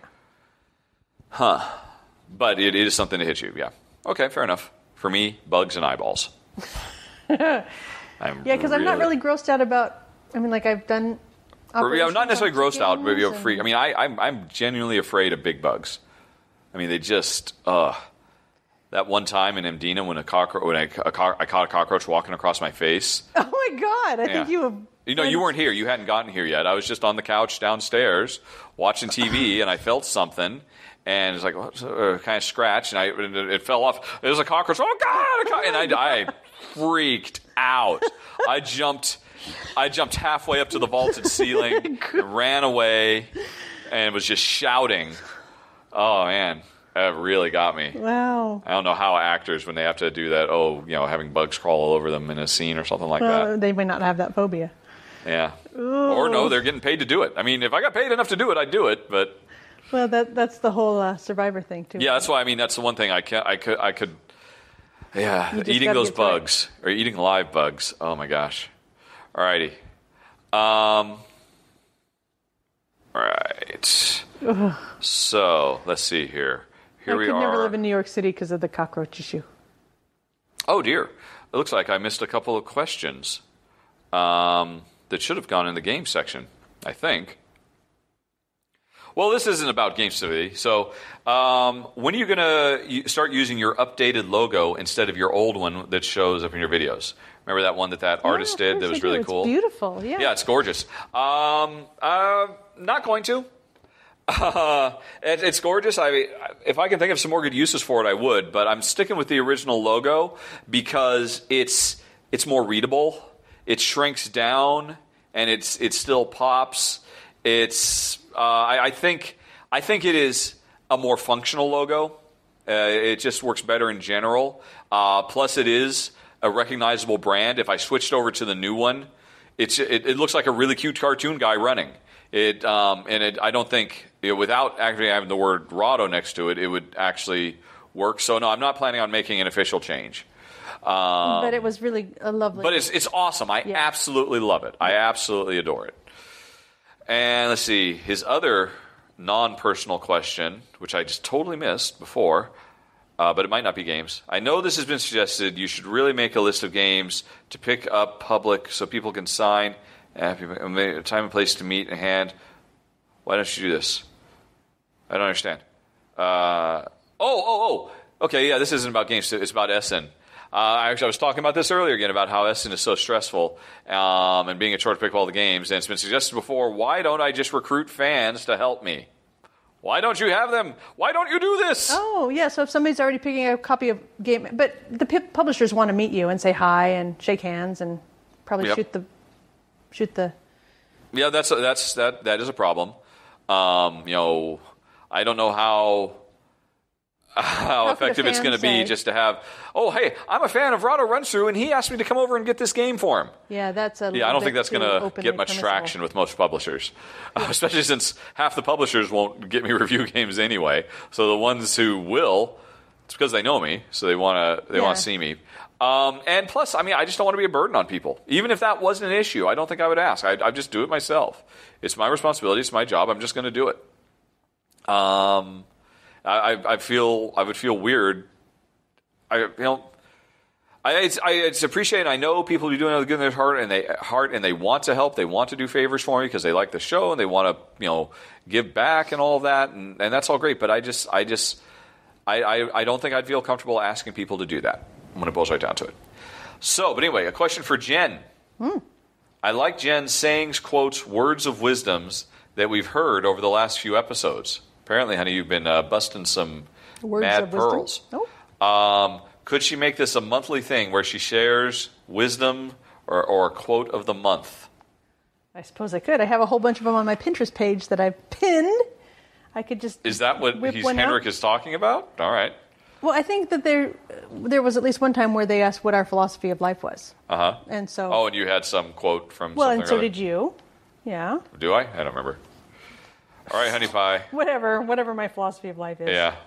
Let's see. I don't know until somebody asks me, and then I think about it, and I come up with something. Yeah.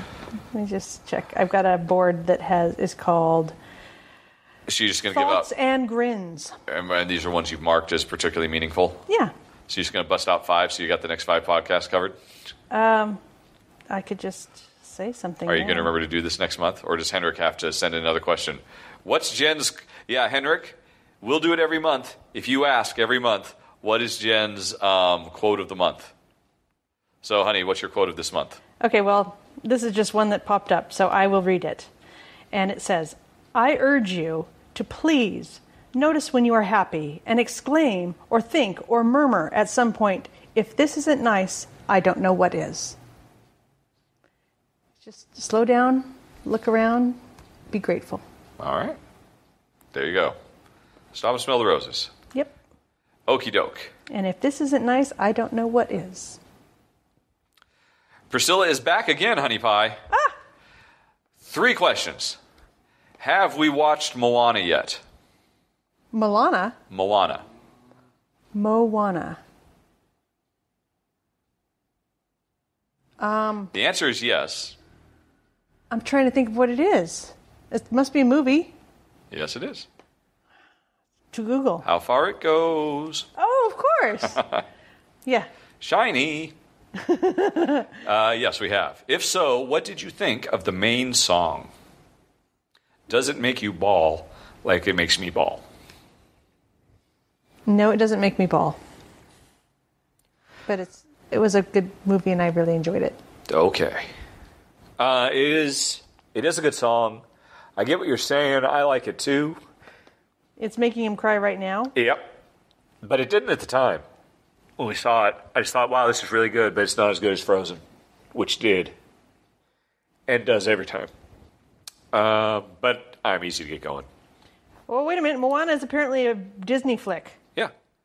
I said it was one of my 3. No, you didn't. You said Notre Dame. No, that's the problem. Moana is a Pixar flick.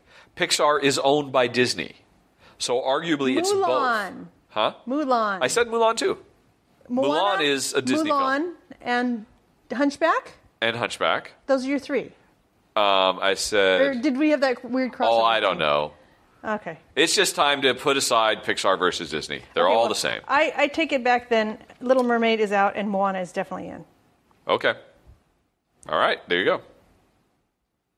I don't think this showed up on the Disney flicks page. Or maybe I didn't like I get said, down it's that far. just it's confusing. Okay. I honestly, I used to pay attention. I don't pay attention anymore.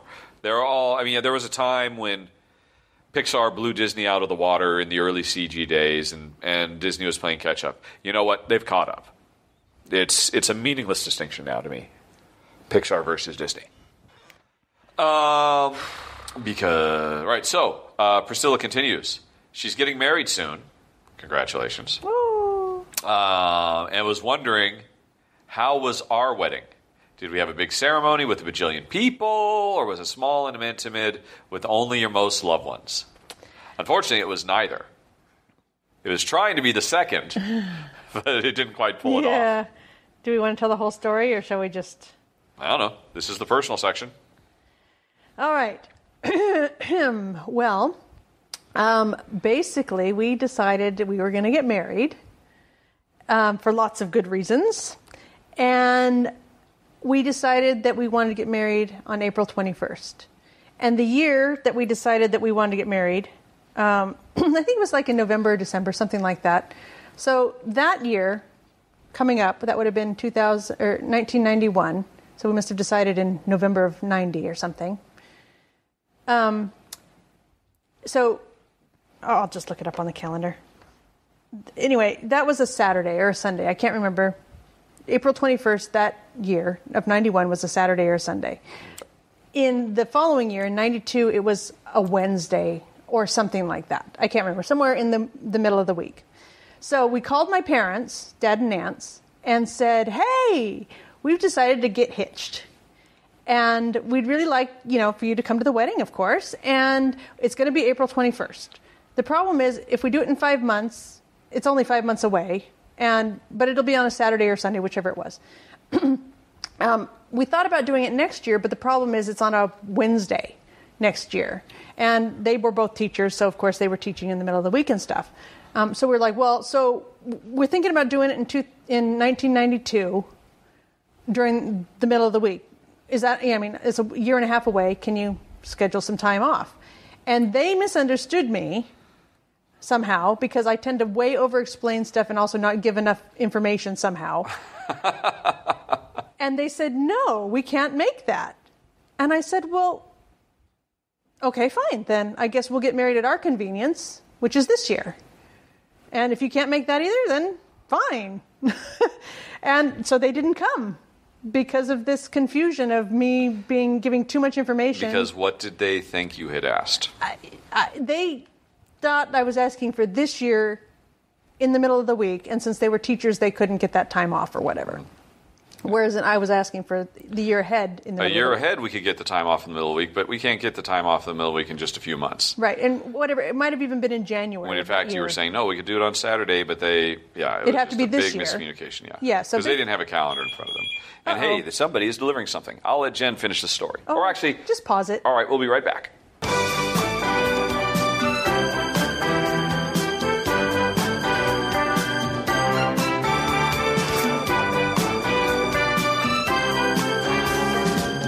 Okie dokie. Honey. Back to our wedding story. Yes. Okay. So there was this epic breakdown in communication. Yeah. Your parents thought you were being incredibly unreasonable. Yep. You thought they were being incredibly unreasonable. Yeah. And it was all just this terrible, crazy, who's on first, what's on second, I don't know's on third level misunderstanding. Yep. And so we went on ahead that year. Yep. We were more than willing to wait a year to get plenty of, but we said, screw them then. Yep. We're just going to go ahead and do it. Yep. And I have to admit, I think I was blissfully unaware of any of this drama was happening whatsoever. I don't think I had any idea that this was going on. Because it was years later that I discovered there was this brewing animosity, an undercurrent of agima going on. And it took you years before you guys finally talked it all out. Well, it was only, 5 or 6 years ago that a chance thing came up in conversation and they went, what? You were asking us for the following year? Mm-hmm. And it all became clear about how big a misunderstanding, because, for 15 years or whatever it had been at that time, we just thought, well, they were kind of being dicks and couldn't be bothered to rearrange their schedules a year ahead for us. Mm-hmm. But, we'd gotten over it. We're giving you a year! Yeah. And they had thought the whole time probably, who knows? But anyway, so we've talked it out. It's all fine. We've all had a good laugh about it now. Yeah. And but as a result, my parents, my brother, her sister, and Jen's mom. sister, and Jen's mom were there. Yep. Notably absent, Jen's father and stepmother. Yep. Who is like her best friend in the world. She's awesome. Mm-hmm. That was unfortunate. But I've never wanted a big society wedding and all of that stuff. So basically, I had a dress I liked already. And I was delighted to get Mr. Ham over there into a tie. So he wore jeans and a white Oxford button-down shirt thing, and he had this leather tie that zipped up the back. It was awesome. I miss that tie so much. It's probably like in the storage at Becky's or something. So he looked awesome, and I think I looked pretty good. And the one thing I did care about was having some nice flowers. So I had arranged for some beautiful flowers. And we had a lovely ceremony at my mom's condo place, which had beautiful lakes and landscaping and all that. And random people. Your mom did not officiate. No. Her friend Sherry did. Yeah. Yeah. Because your mom couldn't. I mean, because she is a minister. I don't believe she was at the time. At the time, okay. So a friend of hers officiated, yeah. Yep. And we had a lovely ceremony outside with the ducks and the geese quacking and. Let's see. So we stood out at the end of a dock in the lake, basically surrounded by the lake, effectively. Yep. And I remember that there were some it was a condo association park kind of place, so there were condos overlooking the lake. And I remember when we were walking back up the dock, there were people who had been watching on the balcony. Yeah. Because like, oh my, look, people are getting married right now. That's amazing. Come out and look. And we were walking back. I think they were throwing rice at us, but they couldn't reach us. They would throw it, but they were like 200 yards away or something like that, or 100 feet away, and so the rice was just all kind of falling into the water very, very far away from us. Yeah. Which is bad for the ducks, isn't it? Aren't you not supposed to give rice to ducks or something? I think it's bread, actually. Oh. But... And also, I remember... And I think it's dry rice. If they eat dry rice because it expands in their tummies. Mm-hmm. But the rice that fell in the water obviously would have rehydrated by the time they got around to eating it. And I also remember the dock we walked out on was completely covered with bird crap. I mean, it was just drowning in it. So did I have to carry you? You did some because carrying. You were wearing a dress and you didn't want to get it all brushing all the bird crap. No, it wasn't that long, but it was heels on that woody deck. Yeah. Yep. So, I mean, I carried her there and back, or did you walk out and you said, I'm not walking back, you have to carry me, or something like exactly. that? Yeah. There was some carrying involved. Yes, because it was a rickety dock full of bird crap. Yeah, and I was wearing heels, and there's wood, would hold. And Jen doesn't wear heels very often, so it's not like she's a pro. Never again will I wear heels. Yeah. So it was a lovely, lovely day, and then we went back to Mom's, and we had a cake and some food, and signed the papers, all that. Do you want to tell the Rose Corner story? If you want to. I'd forgotten about it till just a second. Oh, okay. So part of the ceremony, and again, we had didn't have vows about all this. Yeah, basically, the minister lady had said, "Are you religious? Are you not religious? Do you want to do the love, honor, obey thing?" And I'm like, "No, not doing that." So she kind of customized our ceremony a little bit, but most of it was a surprise as it was being read to us, which is kind of nice, I suppose. But the thing that I loved the most about our ceremony was that she said something like, nothing is perfect, and your married life, you're going to have ups and downs, and you're going to have arguments, and you're going to have times when you just don't agree with each other. And what I would like to suggest to you is you implement a rose corner in your home, so that when you do have arguments, that when one of you or both of you decides that you want to reconcile and talk about it or whatever, all the other person needs to do is put a rose at the rose corner, and that will be your symbol to recognize that you still love each other and that you want to work this out and that sort of thing. And I thought that is a really good idea because, again, I've kind of come from this background of letting things simmer until I explode or whatever. And I thought that is going to be really brilliant. So at the time, I'd been working in a jewelry store. And so our rings actually were not back yet because, of course, I'm an artist. I have to make everything and it has to be custom and everything. So they hadn't come back yet. So we were using a silver band that I'd bought for Duck, and I had another little silver ring actually that my Dad and Nance had bought for me when I was 13 or something, but it was just beautiful, simple, and everything. So those are the rings we got married with. So when I got our rings back from the goldsmith, I had his engraved with "Remember the Rose Corner" because, obviously I already knew that most of the problems were going to be with me. So I knew we were going to be using that rose corner a lot. And he didn't choose to have anything engraved on my ring. And maybe that was because I was in control of the rings. Yeah. So there wouldn't have been any surprise. I think my only responsibility for any of this was wear a tie and pick up the cake. I think I recall that's about all I had to do. Yeah, it was pretty low key and low stress. Good. So he has worn this ring now for 6 years? And it says, "Remember the Rose Corner" in it. Yes, and it does. Our anniversary, because I thought maybe he might at some point need a sort of memory device to remember the date. Which is very handy. Yeah, but we've never had a rose corner. He's never put a rose down for me. I've never put a rose down for him. Well, the thing is, it's wildly impractical. This is what I was thinking when we were out there. And, okay, this is pretty good. This is working out okay. Wait a minute, what's all this? Rose corner? Where am I going to go get a rose? There's not like a corner rose stand. There are roses available in every supermarket in the world. And then it's going to get dried out. It's going to wilt. It's going to get cleaned up. This is a royal pain. And we have to do this now for the rest of our lives? Who is this woman? And why is she imposing a rose corner on us? Yeah, this is what I'm thinking during the vows. And I'm thinking, that's a really good idea because I know we are going to have some arguments and he's going to need to put some roses down. Yep. So anyway, but I thought that was a really great idea. Mm-hmm. For other people, apparently. It's not too late. No, we could find some corner here. And then, it'd be so easy to go get a rose whenever we need one. I mean, rose is just... honey pot. If we had a backyard and we grew roses, it would make sense. I would say the key corner, because we have keys, or the quarter corner. If you put a quarter here... just be practical is all I'm saying. You could have gotten a silk rose somewhere and then used that at any time it was needed. That's recycling. That's pretty good. Right. So that was our wedding. Yep. That was the story. Let's see.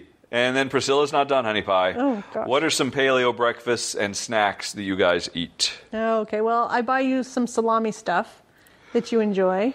Yep. The big salami sticks. We just keep them in the fridge. If I need a snack, I just cut a piece off. You do not even cut it off. You go in there and you gnaw it off. No, I don't. That's what the knife is for. That wooden handle knife is. So I cut off a piece and I chaw on that. That's because I've told him I don't like it when he gnaws off a piece of the salami. I don't know what you're talking about. I tried gnawing that. That salami, you must be thinking of something else. You can't gnaw that salami off. It's way too thick and dense. Okay. It can't be done. Because it's got that hard outer shell stuff. You have to cut through it. Okay. Okay, not that salami then. Some other you're salami. thinking of some other. You've been carrying this salami thing around for quite a while, apparently. Yep. Everything's coming out now. Remember the salami corner. Now that makes more sense. The bacon corner. If you ever have a big fight, slice off a piece of the salami and go put it over there in the corner. And that's how you... and then you get a divorce because no one ever puts a salami down. No, the Beagles love it. Yeah. All right, I snack on salami. It's not salami. It's salami-esque. Yeah, it's a...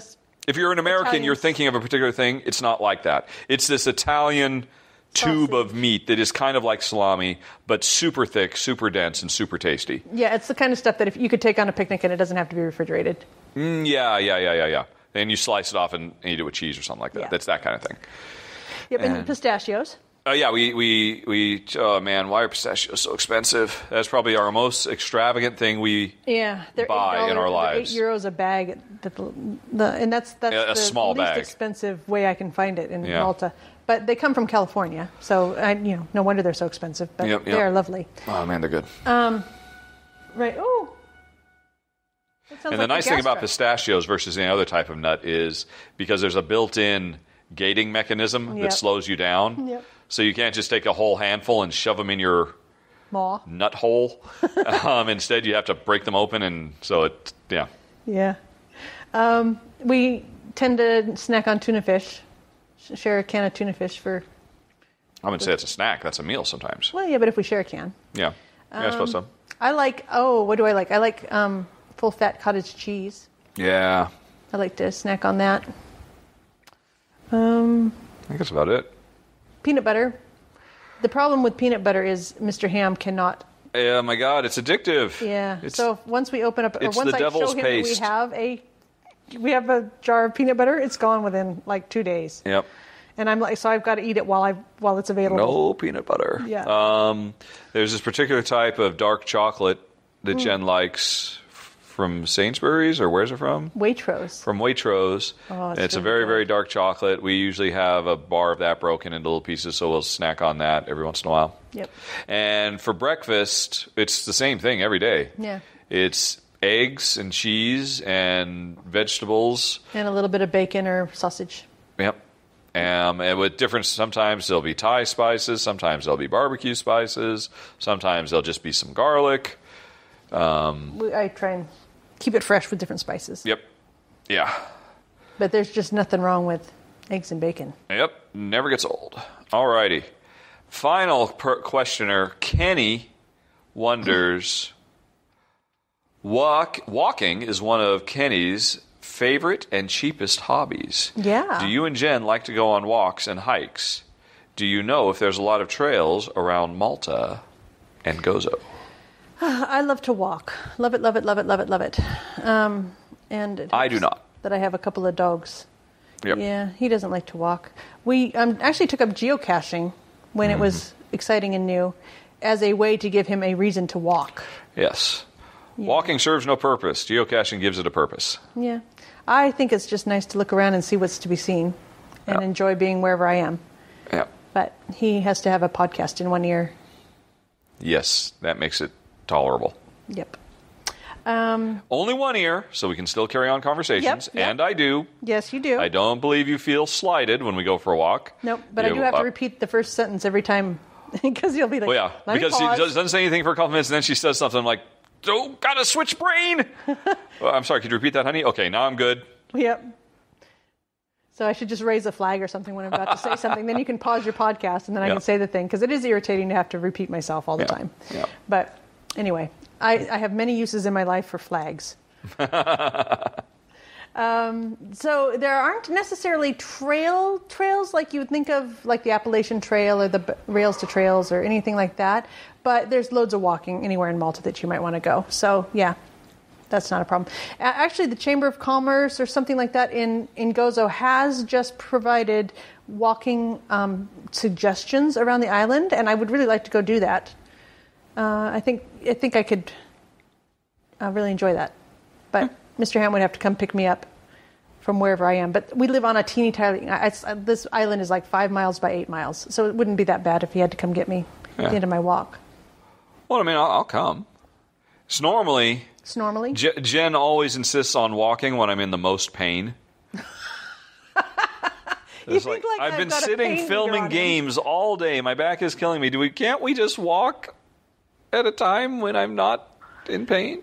Maybe a little bit. No, all right. Because I like to walk in the evenings. So in the evening, the day is over. It is time for resting and the relaxing. Why can't we walk during the day when there's the energy and the going and the doing? The sun is beating down and it's hot. Yeah, that's the fundamental problem. Jen is very temperature sensitive. I shake it off. I grew up in Central California. The heat doesn't bother me at all. I mean, it bothers me, but it's not an impediment. Whereas Jen will melt. Yeah. It just shuts Jen down. Yeah. So I'm more than happy walking at high noon. And at high noon is when I have the absolute most energy at any point in a 24-hour period. And Jen always, no, let's walk at 7 at night. When I'm like, I have one eye closed here. It's dark. We're supposed to be in a cave asleep right now. Yeah. Let's go for a walk. Yeah, so we don't have exactly complementary rhythms. Yeah. So, that's it, folks. Another podcast done and dusted in the bag. And come back again in a few short weeks, and we'll get back to our normal schedule. I assume some new questions will have come in, and we'll talk about some games of interest and the recent top 10s and all the rest of it. So that's it, folks. Thanks for listening. Have a very, very nice day. Talk to you later. So long. And bye-bye. Bye-bye.